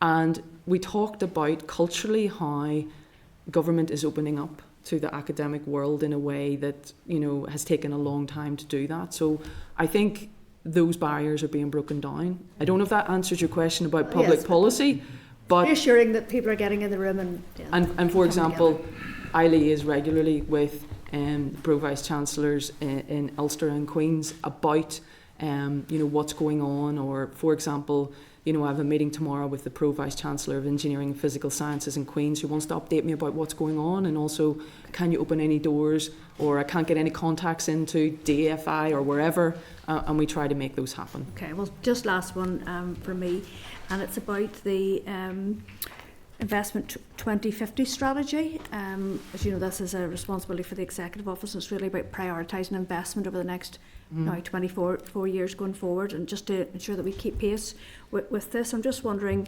to what degree the lack of having that sort of overarching investment strategy not being in place, is that impeding you or allowing you to actually move at pace in terms of your own work? First Minister, Deputy First Minister have been very clear that they wanted a research and innovation strategy and then an AI strategy, so it hasn't really prevented us in doing the work. Your core work, okay. And so far, so that's been quite good. Obviously now we've got a really good roadmap for implementing the research and innovation strategy. We need to build our AI team. I think that's recognised. We need to build that skill set and that experience, not just in TEO but across all of government. But I think one of the most important things that we have that is critical in a large organisation is culturally people are saying we need to change. And if you have people sitting going, no, we're all fine, we don't need to change, then it's very difficult to implement change. Whereas when you have people saying, yeah, I need to understand technology, I want to understand, I want to be trained, it's much easier to drive that change. So people may think that it's maybe not happening fast enough, but compared to what I've seen, there's a lot of really good projects on the go at the moment that should drive change. Okay, thank you. Just going to hand over to Deputy Chair. Thank you. Thank you, and thank you for bringing the sort of insight into this. It's an exciting area of work, but there are lots of issues which I hope you're finding time to drill down into. I'm interested that you've appointed or sourced science champions in each department, although we have champions for just about everything in departments at the moment. Not much evidence of any actual output from them. We've had more champions in departments than some people have had hot dinners. But anyway, let's hope that science champions will. Let's hope that science champions will actually champion science in departments. But I want to drill down into, for example, the Department of Health, which, because health has a very broad range of science, research on trials that are ongoing. Not suggesting it's the biggest, but it probably is in terms of our universities the biggest area for research and trials that can take place in Northern Ireland. Things that happen at a very basic level. Research is done, the trials are started, and indeed new businesses quite often will start out of that as well. But having some inside knowledge of the way in which, for example, cancer trials are carried out now, and I'm interested, there was a conference last week. They are labyrinthine. Each individual trust has to approve its own research from its staff or others. It all comes forward to a public health agency, which then filters those projects. And they hit a brick wall because there's only 1.5 members of staff there. Every single research project in health in Northern Ireland, including student research in the various medical schools, comes into an in-tray. It is not prioritised. It is simply taken in date order to allow those projects to proceed. Once a project gets approval to proceed, it might often be part of a national project because the universities or the health professional undertaking it won't be doing it on their own. They will be doing it in collaboration with colleagues both across the United Kingdom, often across the Republic of Ireland, and of course across Europe and indeed internationally. But there are massive barriers to those things actually starting. What I want to know is, as the science champion, which you've got a great job to do, what are you doing to resolve those detailed problems that actually cause barriers and cause people's health not to be able to be progressed here in Northern Ireland? Okay, so there's a number of angles to what you've said, and you are absolutely right.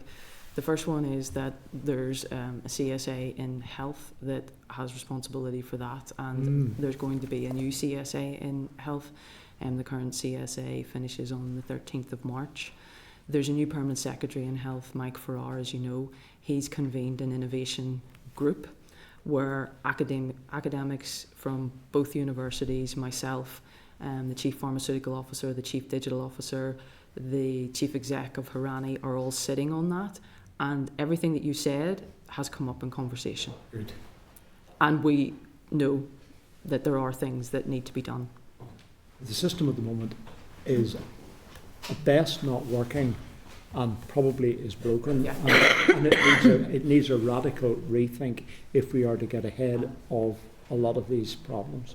Agreed, and Department of Health are absolutely all over that. I've seen a real shift, a real change even in my 18 months since I've been in post. So I can say I'm around the table with everybody. I was at a roundtable conference meeting yesterday afternoon in Queen's where they were talking about academic clinical partnerships. So everybody's talking about it and everybody knows there's actions that need to be taken. And you will also know that one of the regional city deals is the iReach Clinical Trials Centre. So now is a good time to sort of start to go, well, how do we do these things differently? Do we have a timeline and a plan for delivery of that improvement across the Department I don't of Health know. and out into the world of academia and out into the wider world of research? I don't know the answer to that, but I will take it as an action to find out from Health what the timeline on that is. Okay, thank you. Anya, please. Thank you, Chair, and thanks, Helen, for just coming in to brief us. And look, I know that the Chair and Deputy Chair have touched on some of the questions I wanted to ask, so I'll not be too long. But just in terms, Helen, of the ARAs and that area, could you kind of, I suppose, expand on what some of those ARAs are? Yeah, okay. So obviously each minister of each department has got their areas and their priorities, and there'll be research that underpins some of them. So, you know, when you look at for Department for Economy, one of their key focuses is how do we extend economic development outside the remit of Belfast to wider places. So they are interested in ARIs in terms of what research do they need to do to figure out how do we do this a little bit better, etc. Similarly in TEO, you will know that there are priorities in ending violence against women and girls, etc.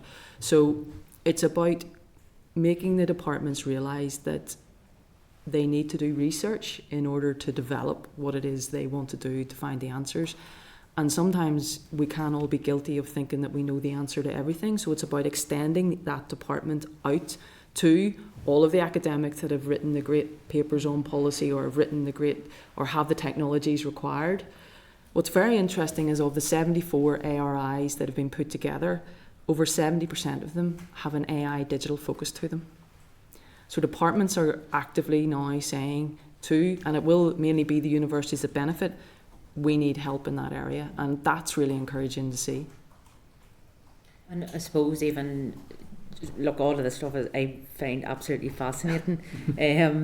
But Helen, just in terms of, and I suppose it's that issue of trying to marry how government formulates policy as well as the academia end of research and development.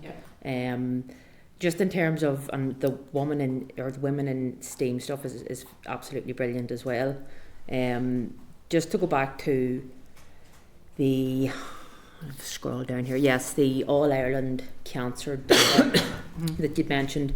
Just in terms of cross-border collaborations, is there potential for further collaboration on that basis? Huge potential. So there's quite a few areas that there is. So there's the All Ireland Cancer Data Network, and bringing government officials into that has definitely opened up opportunities and possibilities, which I think is great to see. As I said, a big part of my role is connectivity and making sure that Northern Ireland is represented. And so having a monthly meeting with Aoife McGlysight, who's the Irish CSA, is really important to see how can we help in that research space. But I also have monthly meetings with the Scottish and the Welsh CSAs to make sure that when there are wide calls that we have our ducks in a row and we know what our strengths are and where we're going. Another example where there's an opportunity in North-South is particularly around data and data storage as well, you know, and obviously we have encompass, and we have all of the healthcare data with that. That is a massive asset that we have. So those discussions are ongoing, and there's huge opportunities to bring everybody together. But the trick is, we have to get people understanding that a smaller slice of a big pie is more important than a big slice of a small pie, because the pie is going to be much bigger, and working together. So the research and innovation strategy is called Integrate to Innovate, because you can't do it on your own. You need to have government, industry, academia working hand in glove, and I think that's really important.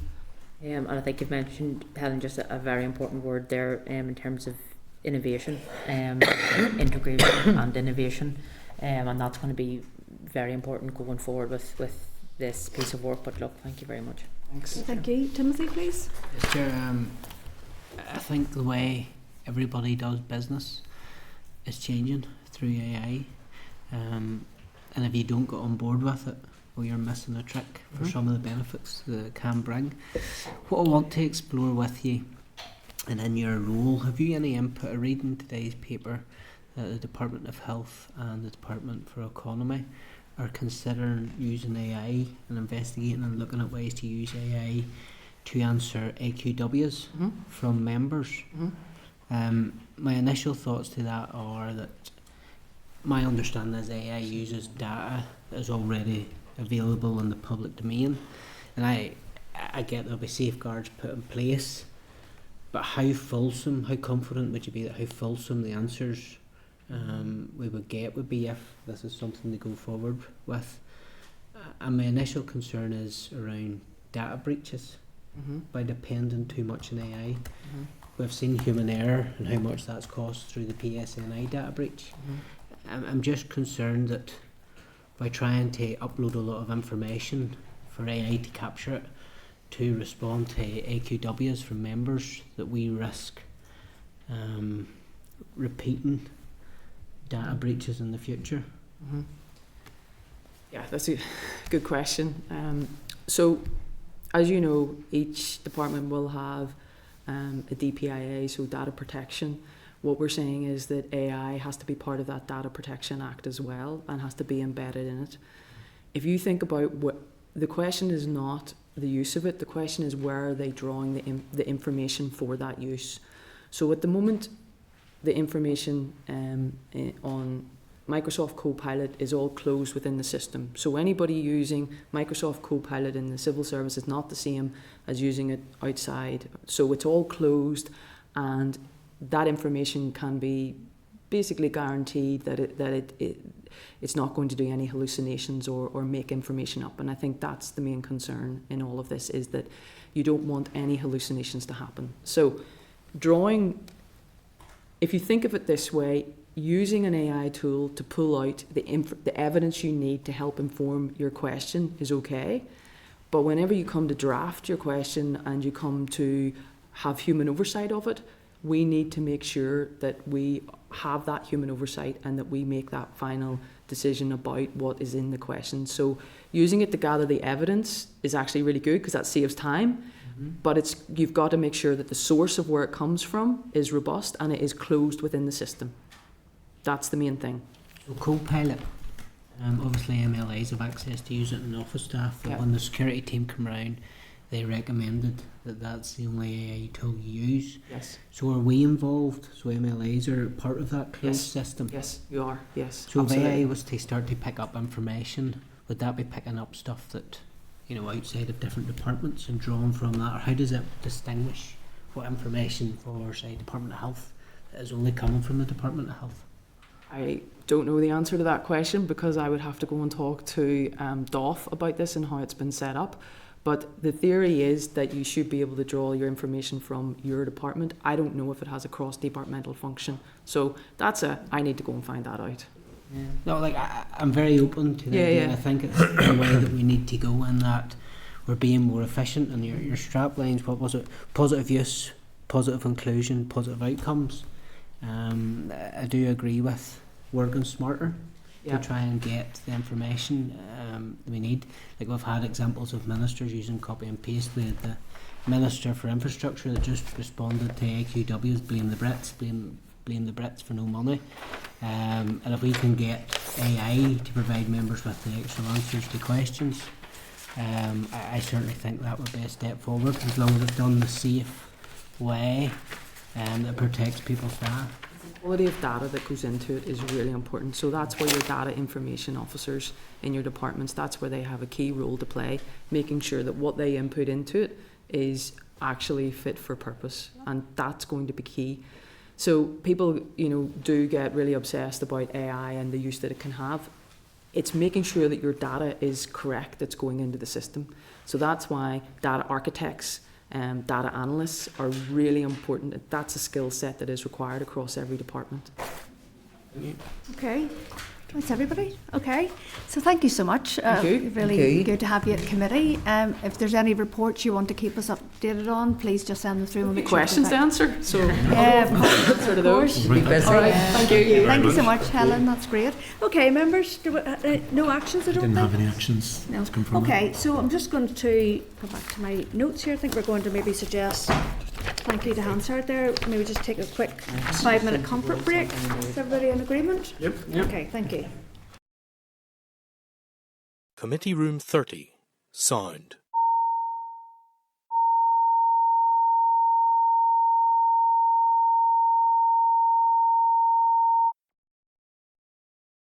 Committee Room 30. Sound.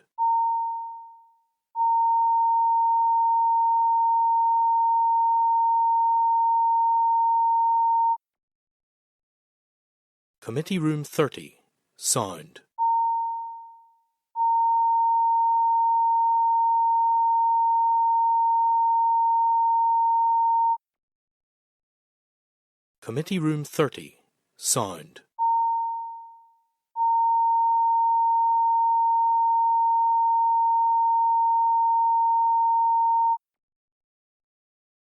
Committee Room 30. Sound.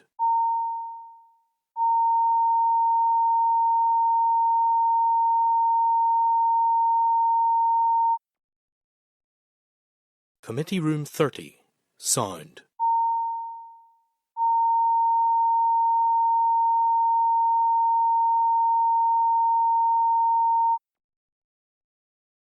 Committee Room 30. Sound.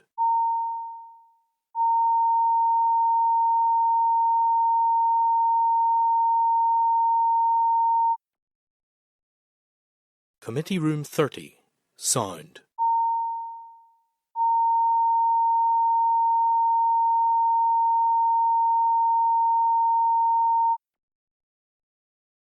Committee Room 30. Sound.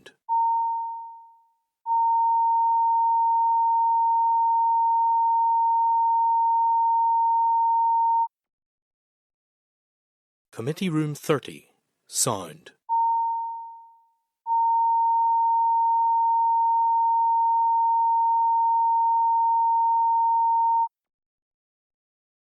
Committee Room 30. Sound.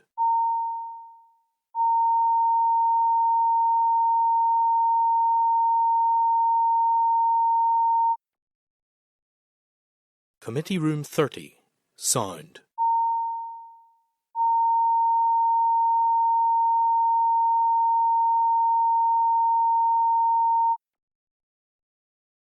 Committee Room 30.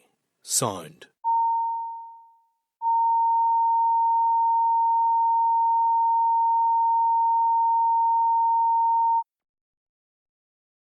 Committee Room 30. Sound.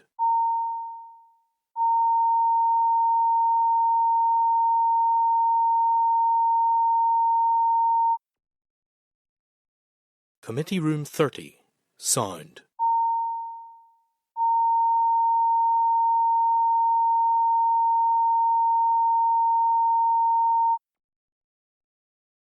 Committee Room 30. Sound.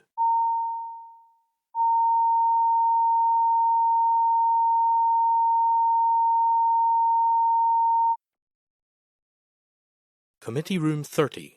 Sound.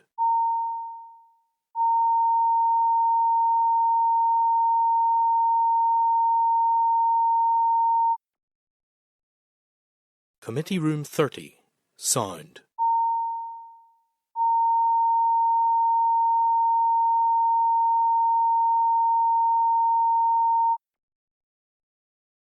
Committee Room 30, Sound.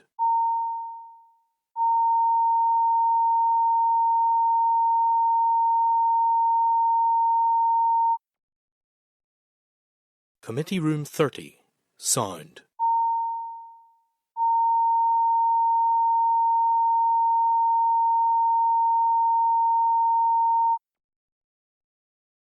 Committee Room 30, Sound.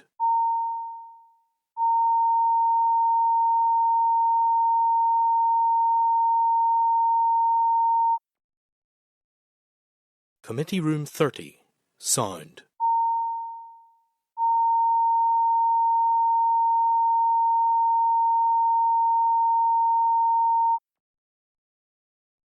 Committee Room 30, Sound.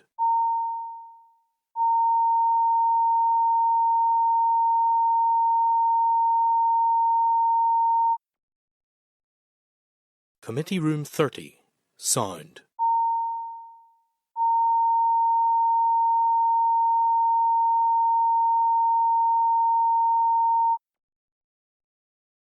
Committee Room 30, Sound.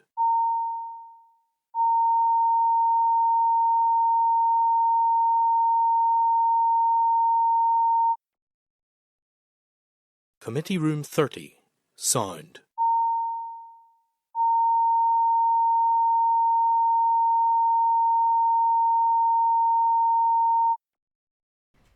Okay, welcome back, members. Okay, so we're now going to move into our oral briefing from the RAISE in terms of a paper on good practice and reconciliation processes from other jurisdictions and an updated paper on legacy in the Republic of Ireland. So members are going to refer you to pages 116 to 117 of your pack for the clerk's brief, pages 118 to 146 of the pack for the updated RAISE paper on legacy processes in the Republic of Ireland, and pages 147 to 159 of the pack for the PowerPoint presentation on the updated paper. Sorry, there's more here. Pages 160 to 188 of the pack for the RAISE paper on good practice and reconciliation processes from other jurisdictions, and pages 8 to 16 of the tabled pack for the PowerPoint presentation on the reconciliation paper. So I'm going to welcome to the meeting in the first instance Thomas Luff, who is Research Officer here at the Northern Ireland Assembly, and then is Michael going to then just give the next presentation? Yeah. And we're happy. Okay, if you want to go ahead with your presentation, thank you. No problem, thank you, Chair. Yes, you get both of us today, Good. so 2 for the price of 1, which is hopefully good news. So thanks very much. Those of you who were here this time last year might remember this paper originally came to you last year, and for time reasons I'm back now a year later with a slightly updated version of it with a few additional asks that the committee made. So I probably don't need to say, but this is obviously a complex, sensitive, political area of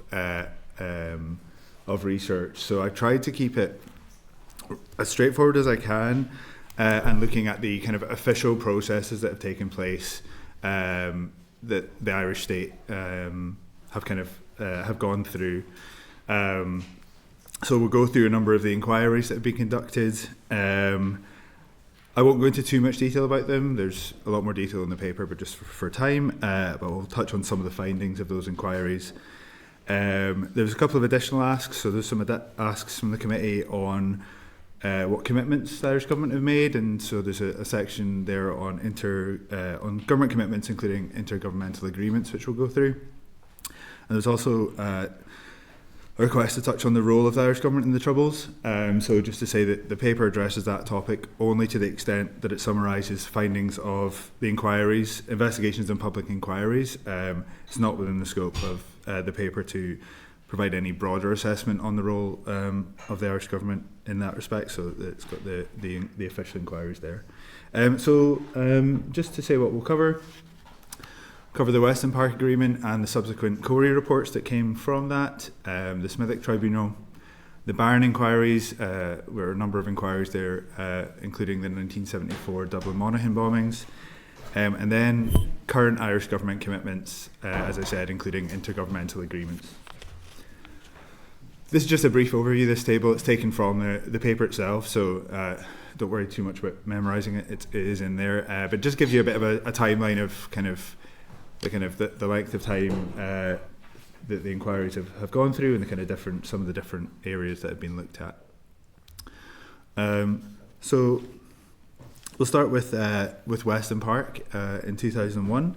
So the UK and Irish governments held talks with the UP, SDLP and Sinn Féin at Weston Park, and both governments published an implementation plan in August 2001.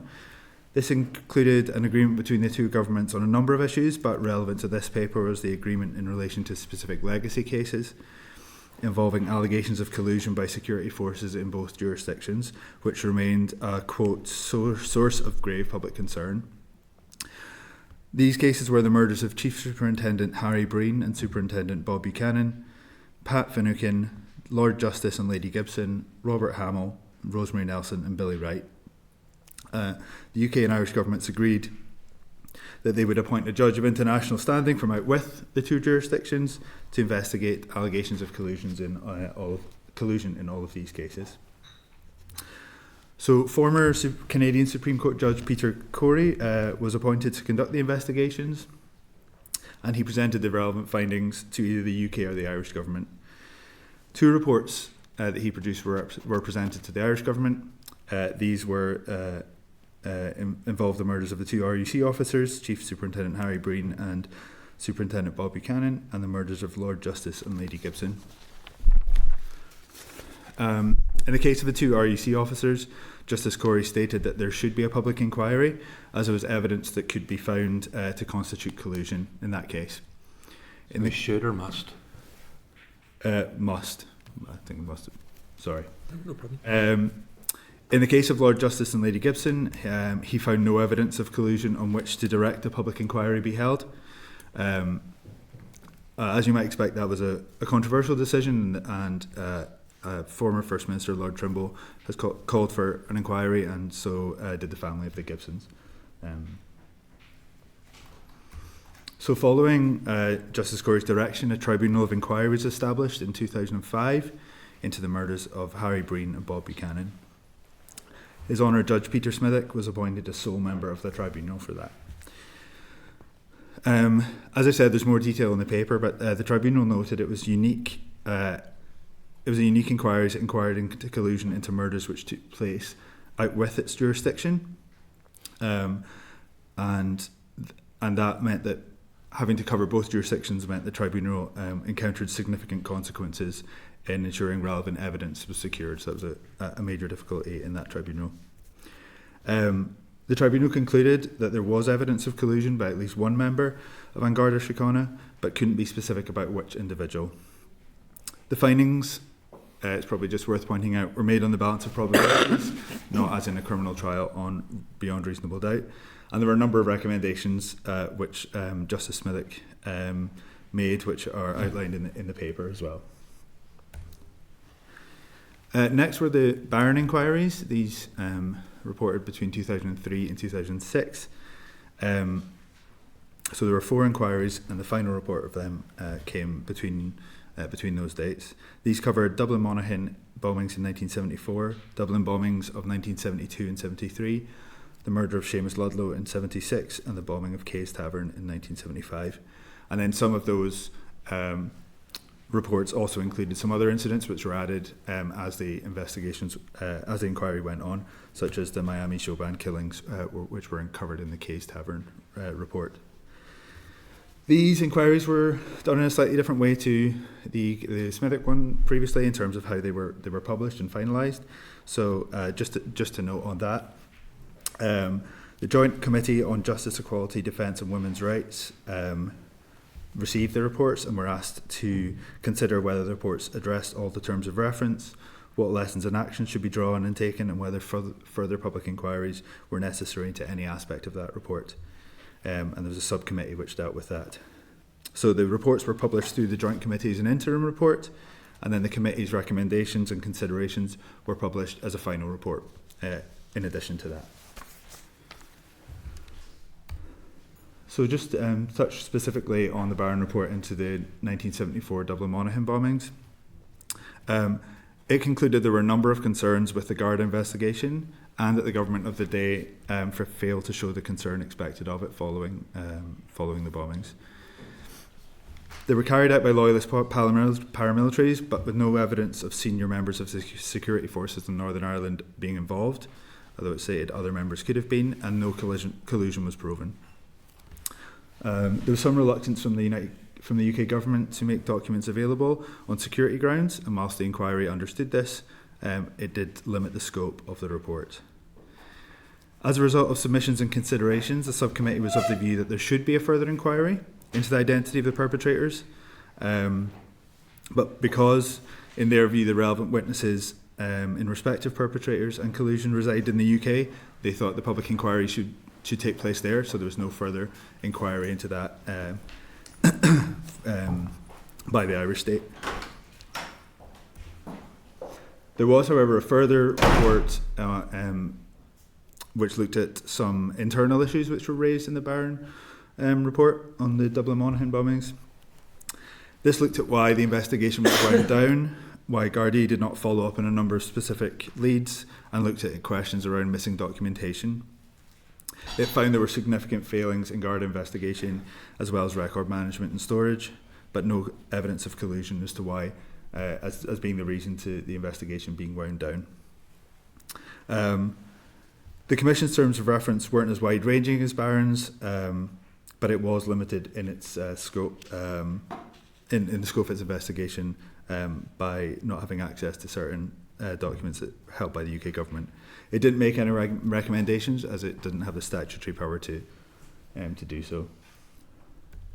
There's a number of other cases noted in the paper. For time, I've just taken two of them, because there's probably a wee bit more to say in terms of the Irish government's involvement or not in both of these. So I'll touch on the Omagh inquiry and then the McGlinchey case.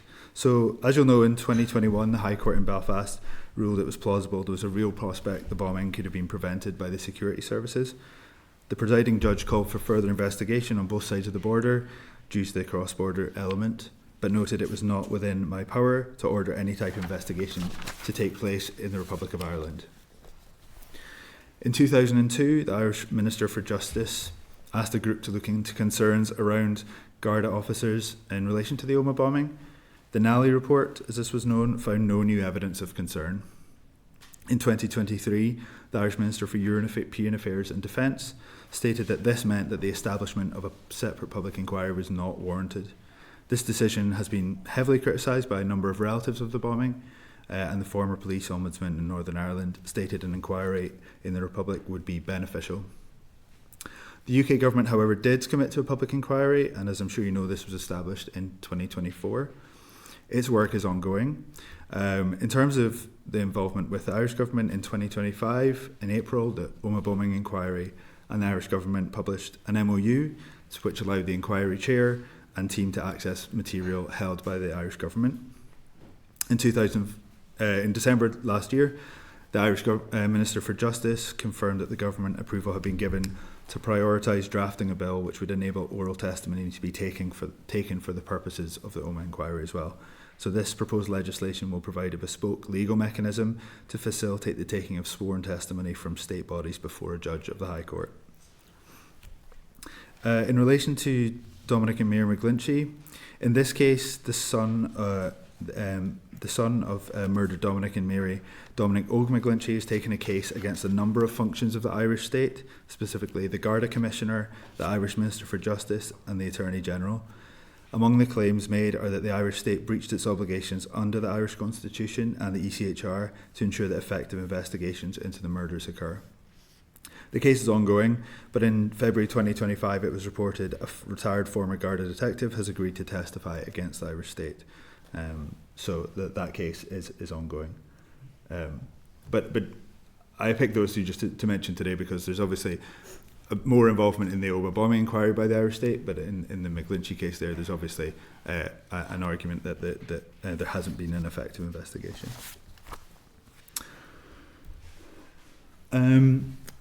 So just to touch on some of the Irish Government's commitments, some long-standing, some more recent.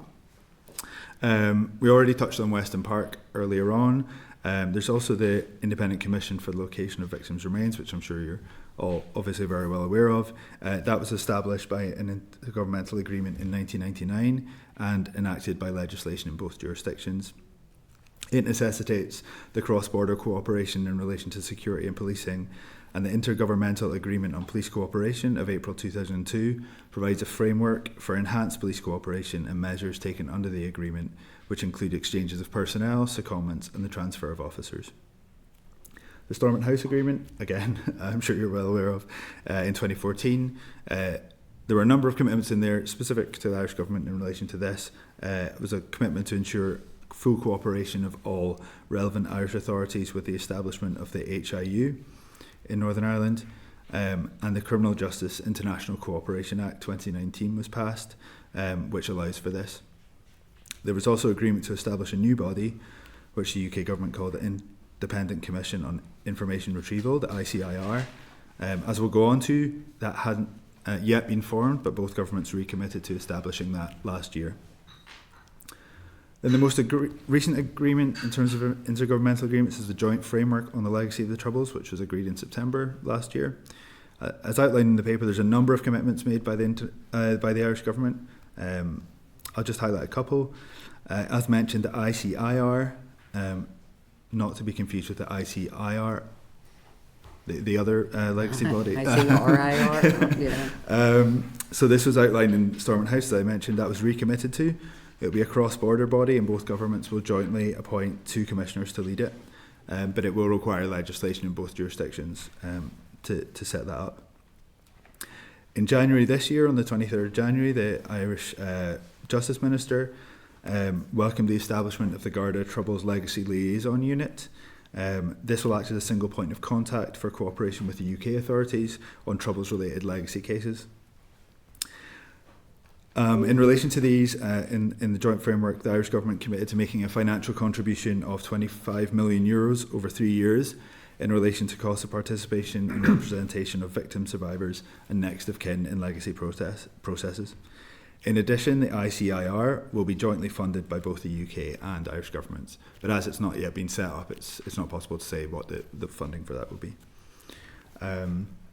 Briefly, there's also the 2025 Programme for Government, where there's a number of commitments by the Irish Government, including supporting the Omagh bombing inquiry, as I've mentioned, and around supporting the work of the IRC and working with victims groups, political parties and the UK Government to develop a fit-for-purpose mechanism to seek truth and justice for victims and families.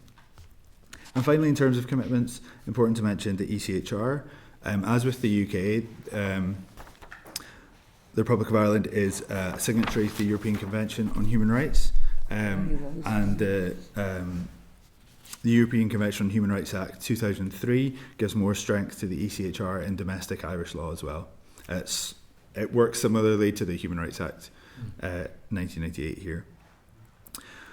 The European Court of Human Rights has underlined Article 2 of the Convention, when read with Article 1, means there should be some form of effective official investigation where individuals have been killed as a result of the use of force by, inter alia, agents of the state.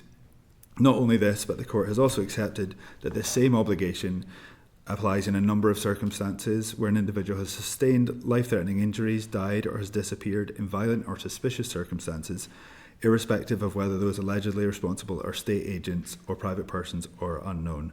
So essentially, when someone is killed or their life is threatened and they've had severe injuries, the state is obliged to investigate what's happened.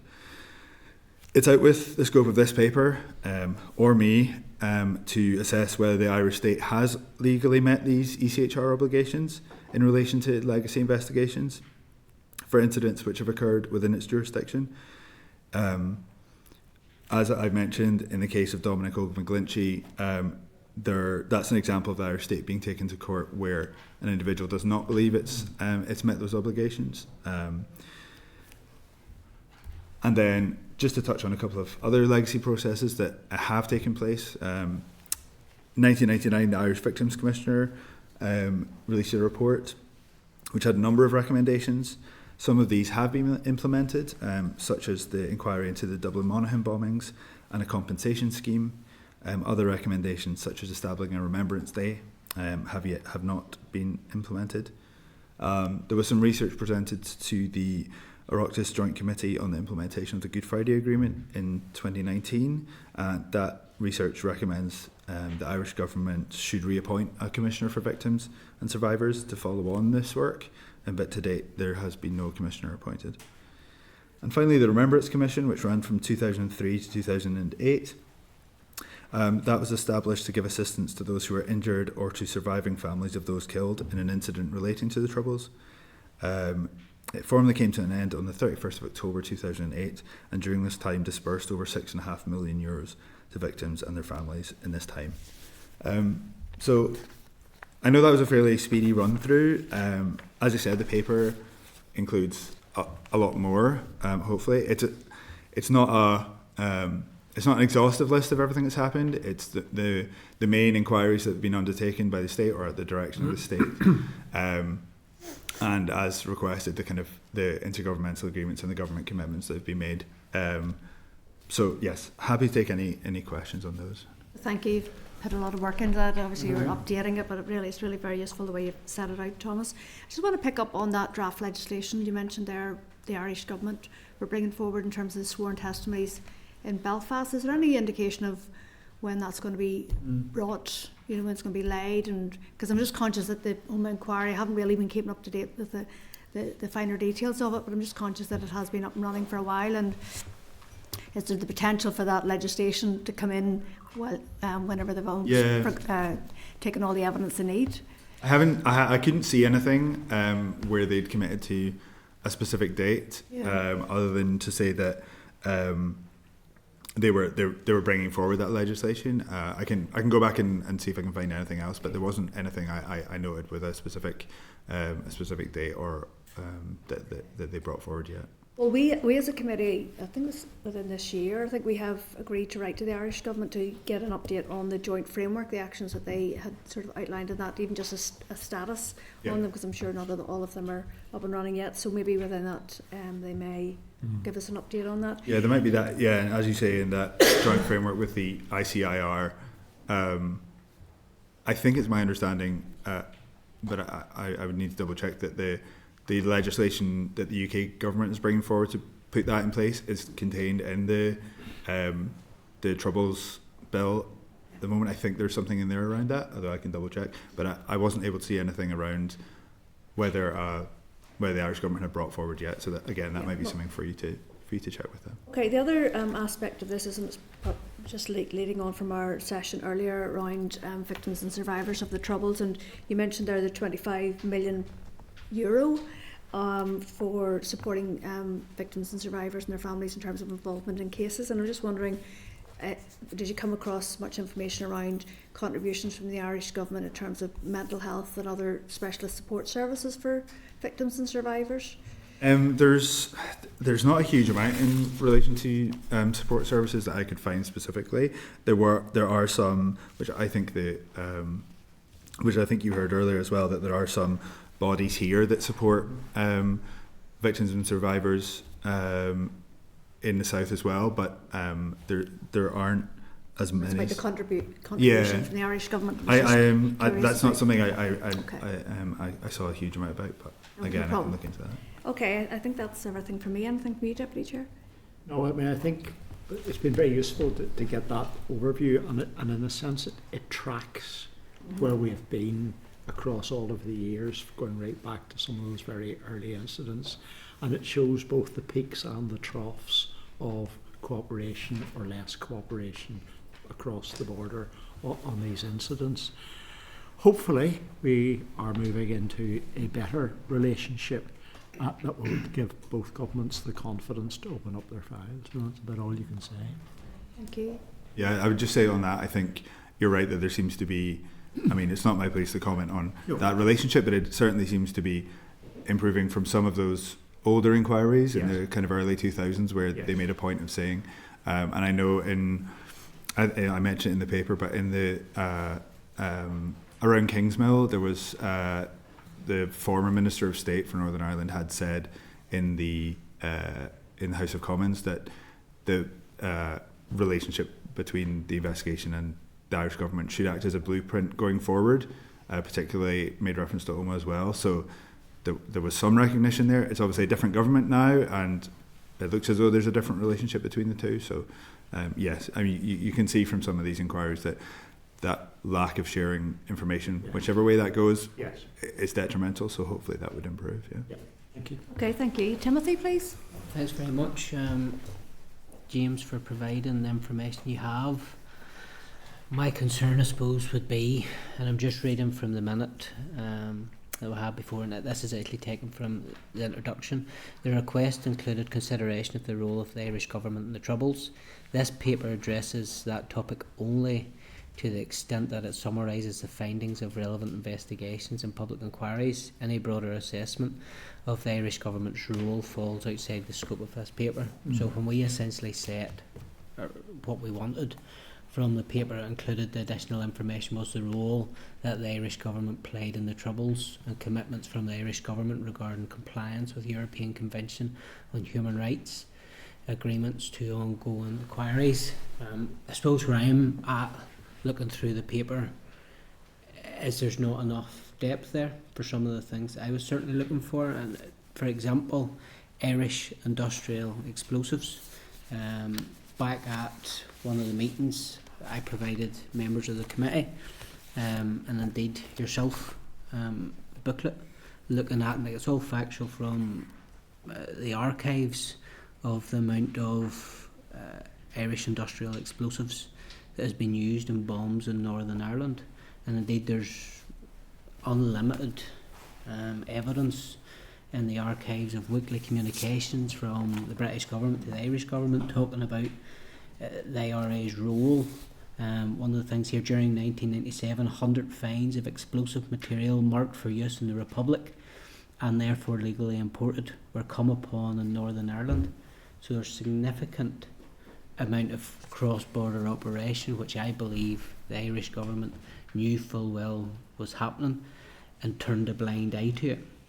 If we look at prior to the same text coming in from Libya, the vast majority of the IRA bombs were made from explosives, from Irish industrial explosives, and for years, and that's something that the British government has failed to challenge the Irish government on, and I raised this earlier on, and I believe Stormont as well has failed to really go after the truth of the extent the Irish government played in the Troubles.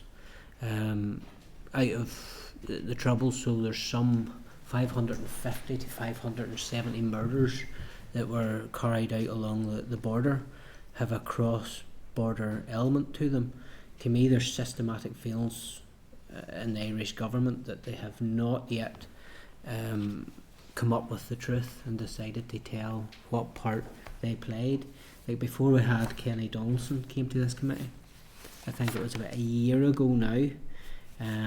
So Kenny Donaldson of SEF gave evidence to the committee, and he stated that the Republic doesn't accept it was a contributor, still regards itself as having had observer status.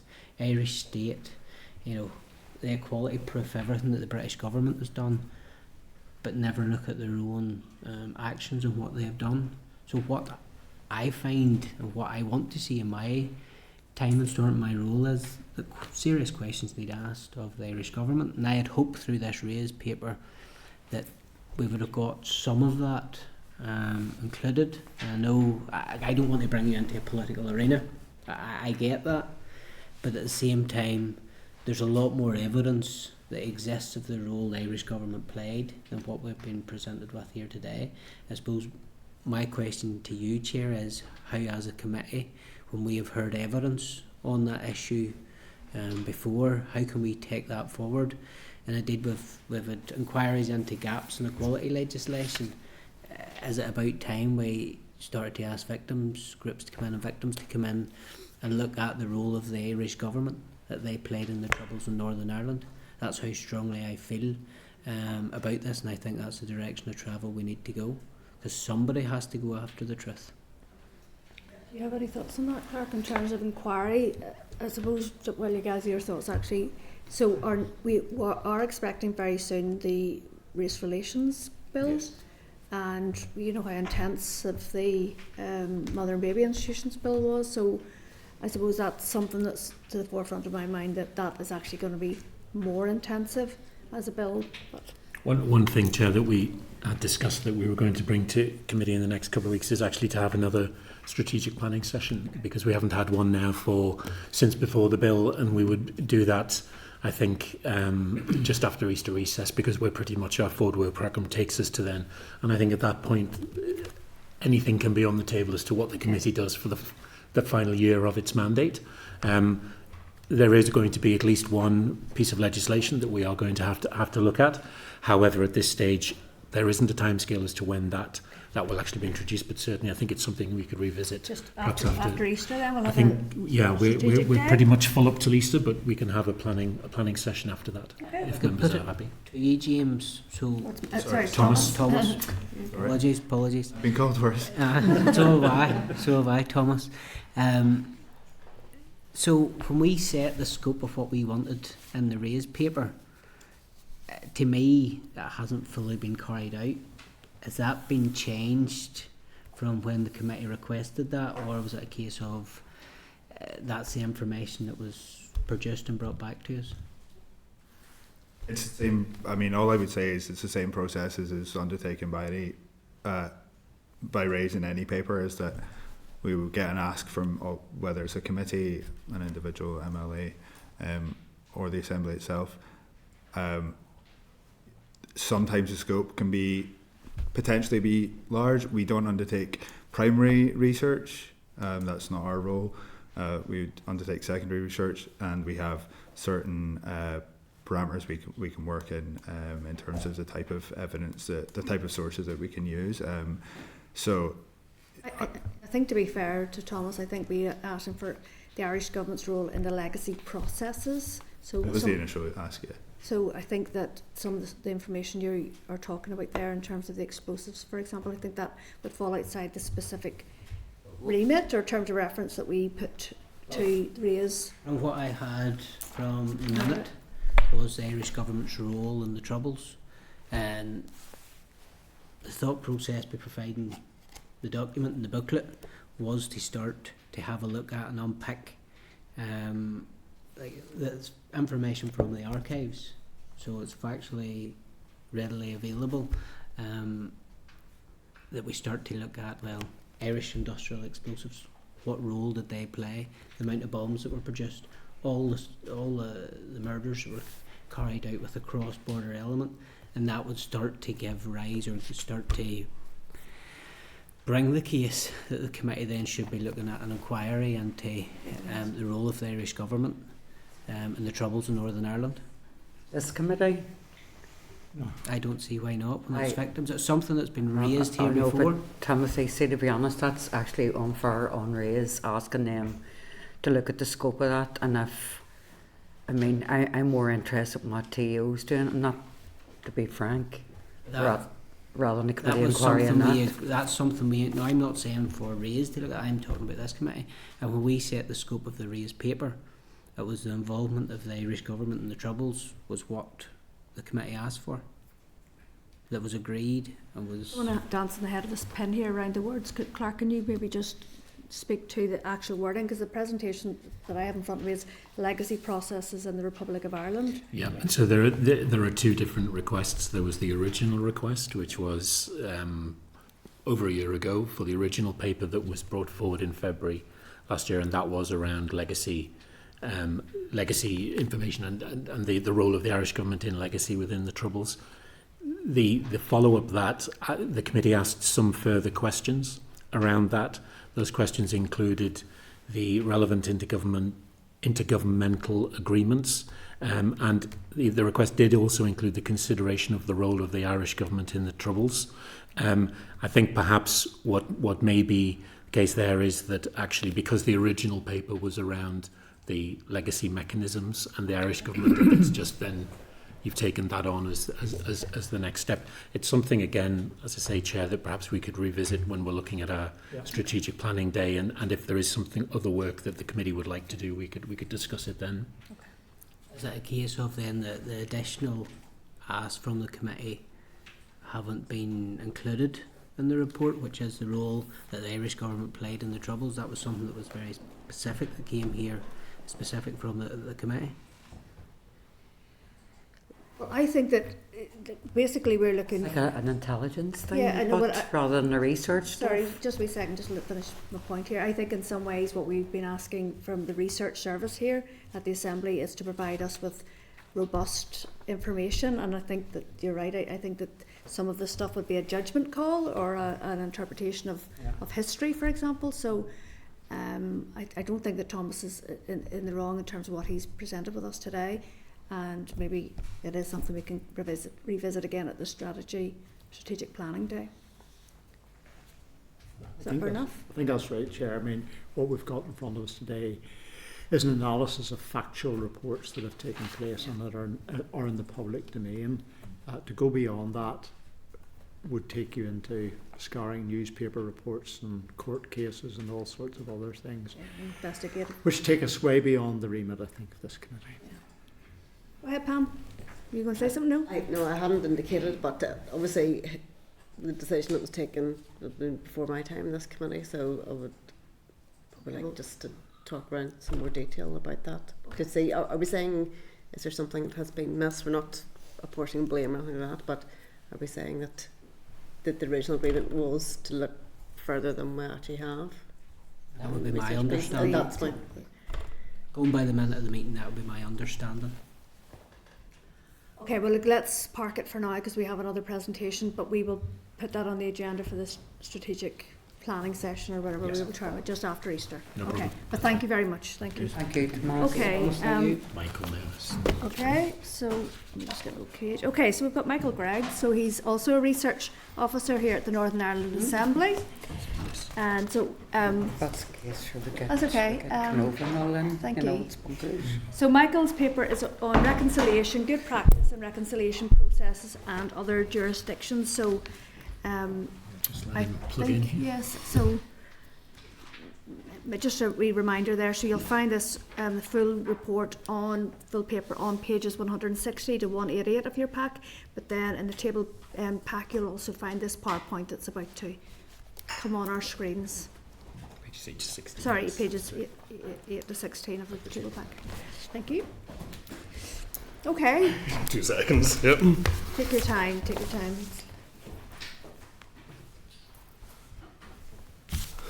Okay. Okay, go ahead, thank you. Thanks, Chair. Hello, everybody. Nice to see you again. As mentioned, here to just briefly talk to you about good practices in reconciliation and the processes that have been used in other jurisdictions. I'll try and keep this very brief, as I know that your next agenda item is in 5 minutes' time. So what we'll be covering this afternoon is going over some definitions of reconciliation and transitional justice, some theoretical good practice in reconciliation design, and then I'll run through just some case studies that have been used in Canada and Peru. I think it's important just to clarify, this is a very high-level overview of the subject of reconciliation. It is a very in-depth topic, and there are a lot of case studies that we could potentially be looking at as well. So just to go and start off with defining reconciliation. Reconciliation has become an increasingly used term and approach to enable healing, relationship building and transitional justice in post-conflict societies and those who have been impacted by human rights abuses. There is no universally agreed definition of reconciliation. There are many differing interpretations of what reconciliation involves. There are several organisations working in the field of reconciliation, and they've given their own definitions of what it involves. Those are referenced in the paper. One of the organisations, called Conciliation Resources, and they're a group that work directly with people who have been impacted by war, violence, human rights abuses, wrote that, and I quote, "Ideally, reconciliation prevents, once and for all, the use of the past as the seed of renewed conflict. It consolidates peace, breaks the cycle of violence, and strengthens newly established or reintroduced democratic institutions. They were the ones who added the 4 bullet points that are up front there just on the slide as well. But do note that there are other sources and definitions of reconciliation, and as I say, they're mentioned in the paper. If there's one key takeaway I would like you to take from today's briefing, it is that reconciliation processes must be context sensitive, with a definition that resonates with local stakeholders and society. A process of reconciliation should reflect the context in which it is within. That does mean that there is no one-size-fits-all approach and no correct way to devise a reconciliation process.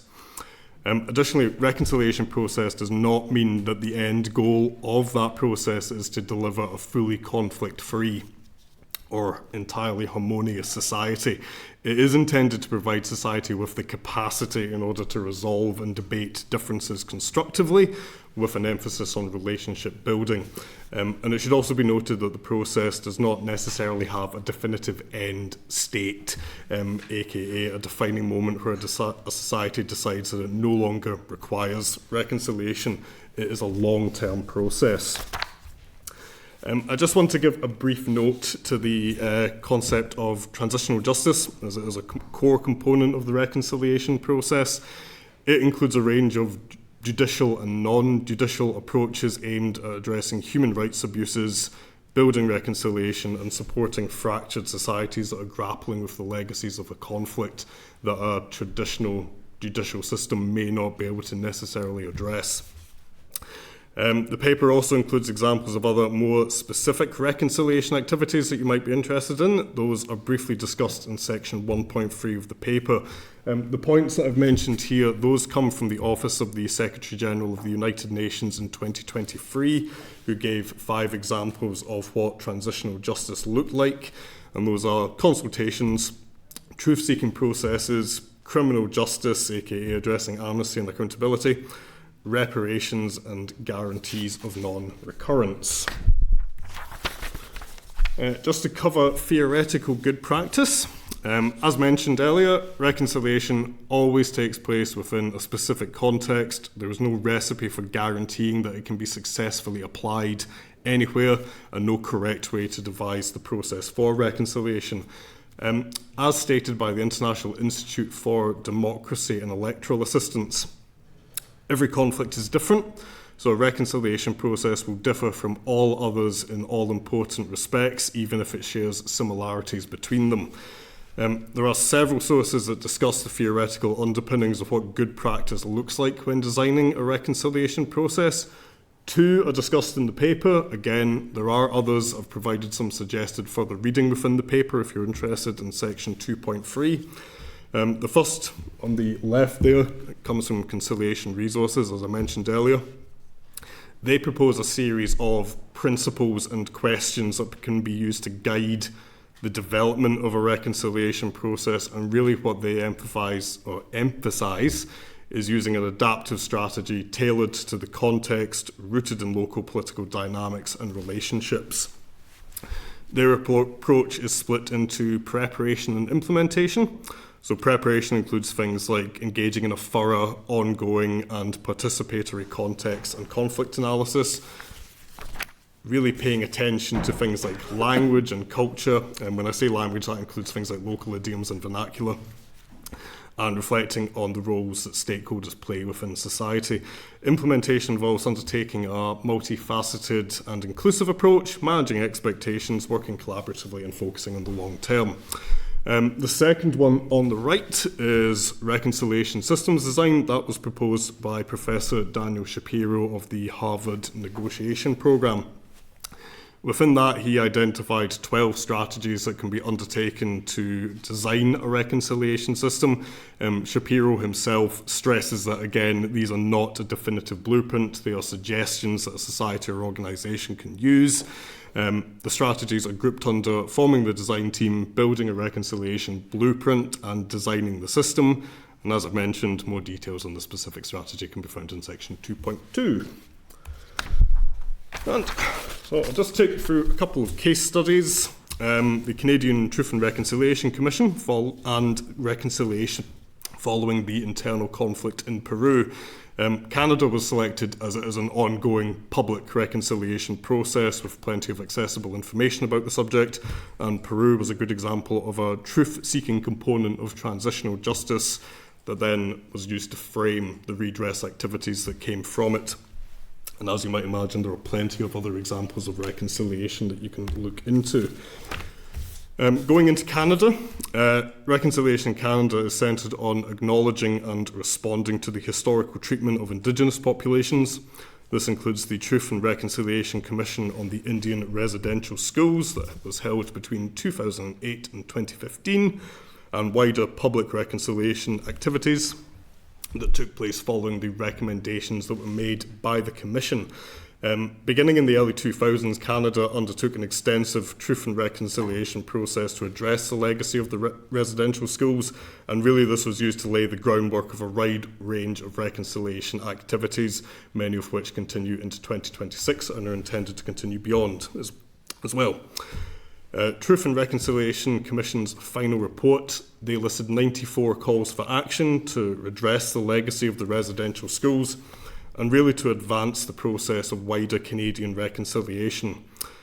Some of those actions are listed here. I won't go through all of them. They're on the slide and they're in the paper.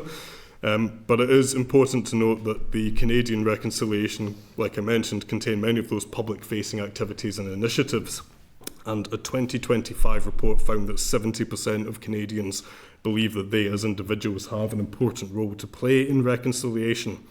The same report noted that the proportion of Indigenous and non-Indigenous people who view current relationships between the groups as positive and are optimistic about the reconciliation process, and that has increased over the last decade. Again, just emphasising that point that it is a long-term process. However, other sources have pointed out that the reconciliation process has been very protracted, with economic and social inequalities persisting with the Indigenous population. Chair, I do have a slide on the internal conflict in Peru. I'm just conscious of time. I can go through it if you wish, or we can move on to questions. No, well, I think if you just speak to it quickly. Yep, I think, no worries. Please, thank you. As I mentioned at the beginning, Truth and Reconciliation in Peru is characterised by this open examination of the role that society, state actors and other groups played during the 1980 to 2000 Peruvian internal conflict. Over that time period, Peru suffered from essentially a de facto civil war, which saw violence inflicted upon a large scale of the rural civilian population. Violence was committed by the state and non-state actors, with over 70,000 people dead or missing. The open examination undertaken by the Truth Commission was really intended to establish an authoritative account of events that took place. Another finding was this direct correlation with the socio-economic conditions and the likelihood of being a victim in the conflict, because most victims came from the poorest regions within Peru. And this helped to focus the scope of the following reparation activities that took place, with a focus on providing rural communities with material reparations, such as access to housing, education programs, health programs, symbolic reparations, which included the establishment of commemorative dates, memorial spaces and museums as well about the conflict. Whilst reconciliation has generally been welcomed, concerns have been raised about the slow progress that has been made in fulfilling the promises made for those reparations that I mentioned, and ethical concerns have also been raised by external observers about the exclusion of members from the so-called subversive organisations that were involved in the conflict from receiving reparations, even if they themselves had suffered from human rights abuses. So it just calls into question the universal principle of human rights.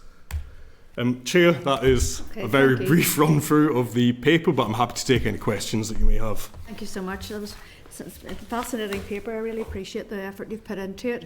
I suppose the reason I wanted you to speak to the Peru as well, even though the circumstances are very different, they're just the same issues come up, and I suppose it's that issue of the slow progress in which recommendations are delivered, and so I wonder, did you come across much evidence that the government of the day in many ways is very much focused on delivering public services to the people of today, and in some ways isn't given enough time to dealing with the legacy of the past. Is that in Peru specifically? no, any of the case studies you identified?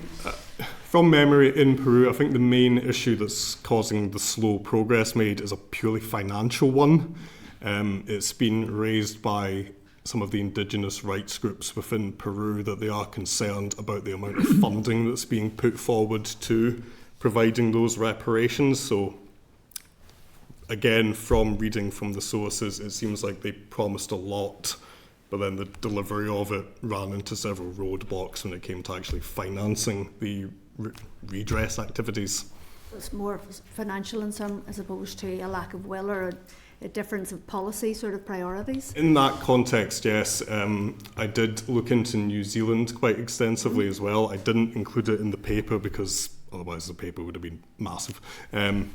But in that particular context, there are concerns that the government doesn't view reconciliation with the same emphasis as previous governments may have done. So again, there are concerns from rights groups, etc., that there's a concern that it might be backsliding in terms of the priority that it's being given. So yeah, political will is a major component of it. And I suppose just finally, in terms of the recommendations from some of these commissions, some of the inquiries, some of the focus groups planning around dealing with reconciliation, how important is it that the recommendations are delivered upon in their entirety, but also in with speed and good focus in terms of delivering, in terms of what people have asked for?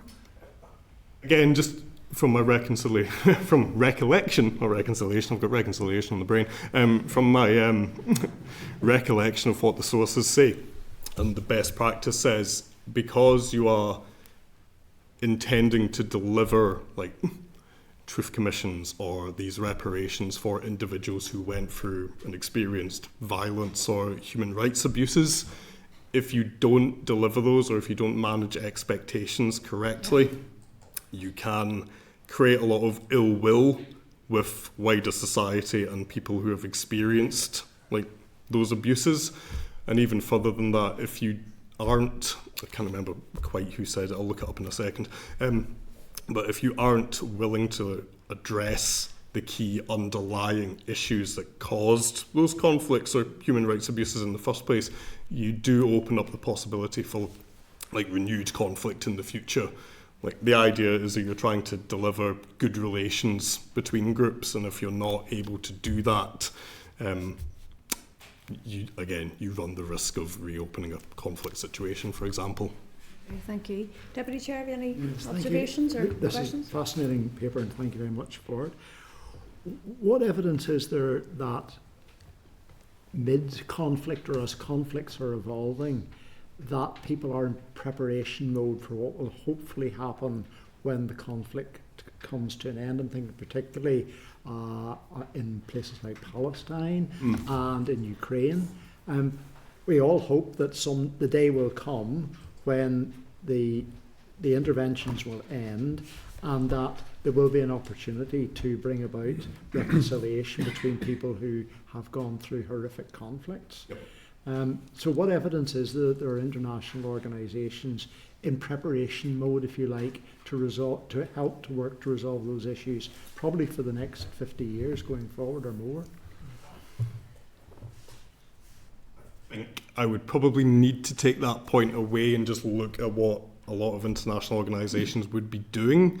But if I can sort of take it just back to the theory aspects that I mentioned, if you recall the Conciliation Resources Organisation, they do have almost like a spreadsheet or like a Gantt chart of activities that can almost be undertaken during a conflict, in the immediate aftermath and then the long-term aftermath. So they do state that reconciliation isn't a process that happens like the conflict ends and then you immediately go into it. There are things that you can do throughout. If you want some specific examples, I could certainly look into them, but I don't have any on me right just now. Well, actually, I can give you one because I have an involvement with the Council of Europe, and currently we are the international body that is responsible for compiling the register of damage in Ukraine. So when the conflict comes to an end, there will be a register of damage. So you'll be able to say to Russia, this is the bill for that school, for those lives, for that road, that bridge, that infrastructure. That is already being assessed internationally. And I think those are all key building blocks to where you get to in actually delivering true reconciliation. The other one that comes to mind as well is the officer, the High Commissioner for Human Rights at the UN, I think is another good example who goes through that process. Yeah. Thank you. Anybody else got any other questions? Thanks for the paper. Thank you. It's very useful. Maybe you heard earlier, we actually next week will be having some sessions around victims and survivors of the Trouble. So in some ways it's been very useful to almost get our juices flowing in terms of preparing for that session. So thank you very much. Well, Tom, thank you very much. Yep. Okay, members, just moving on quickly then. So in terms of correspondence, I'm going to refer you to pages 190 to 191 of the pack for a summary of committee correspondence, and I'd just like to draw your attention to a number of items. Thank you. 9.2, an individual around the promotion of public transport. I'm going to refer you to pages 192 to 193 of your pack. Just to advise that the committee has received further correspondence from an individual regarding the promotion of public transport in the Ballymena area. So I'm just going to seek your agreement to note this item and agree to write to the individual outlining the statutory responsibilities of this committee, and suggest that if they are unhappy with the public service provided by an executive department, a formal complaint can be lodged with the Northern Ireland Public Service Ombudsman. Agreed? Great. Okay, so 9.10, Belfast City Council response to correspondence in relation to Belfast Stories. So we haven't received a response to this, and I'm going to refer you to pages 239 to 240, just to say you'll recall we wrote to Belfast City Council on the 30th of January in relation to Belfast Stories. So just to advise that the Belfast Stories team have met with victims and survivors group including those representing historical institutional abuse.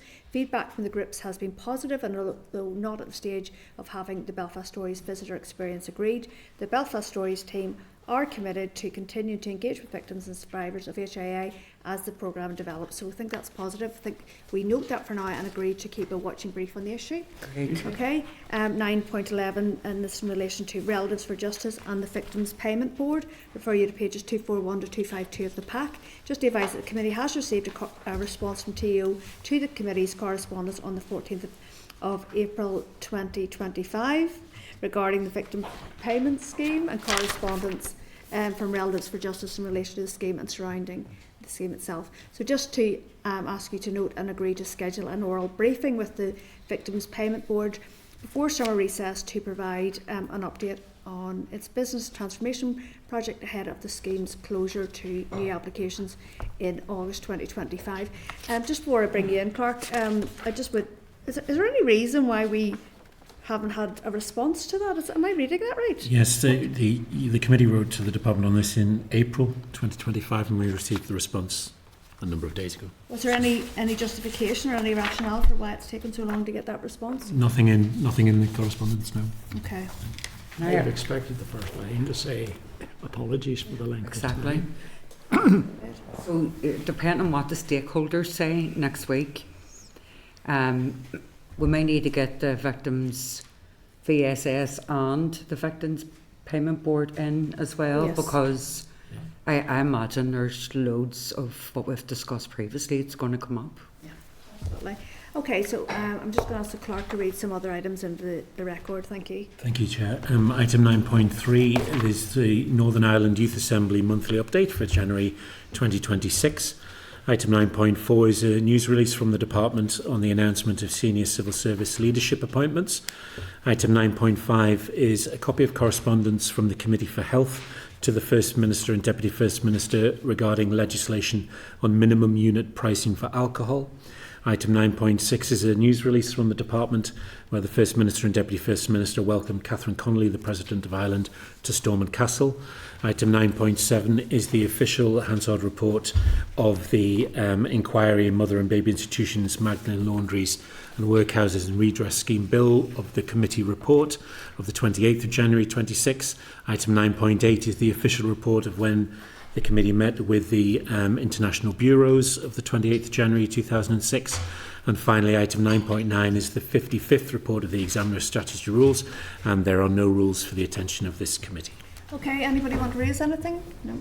I suppose just the only action was in terms of VSS. Yes. Okay, thank you. So I'm going to ask the Assistant Clerk to talk to the Forward Work Programme. I'm going to refer you to pages 254 to 256 for your pack. Thank you. Thank you, Chair. So as the Chair updated members earlier on, we'll have a stakeholder session next week on strategy for victims and survivors. First of all with those 5 groups, and then we'll hear from department officials on the update of the strategy, and we've obviously got that action to take back in terms of monitoring and evaluation. The committee will also receive an oral briefing from Assembly Legal Services, and that'll be on the Supreme Court ruling on religious education in Northern Ireland. Okay, everybody content? Yeah. Okay, so any other business members? No? Okay, so date, time and place next meetings. So it'll be next Wednesday, the 18th of February at 2 p.m. in this room 30. So just to advise that the meeting is now adjourned. Thank you.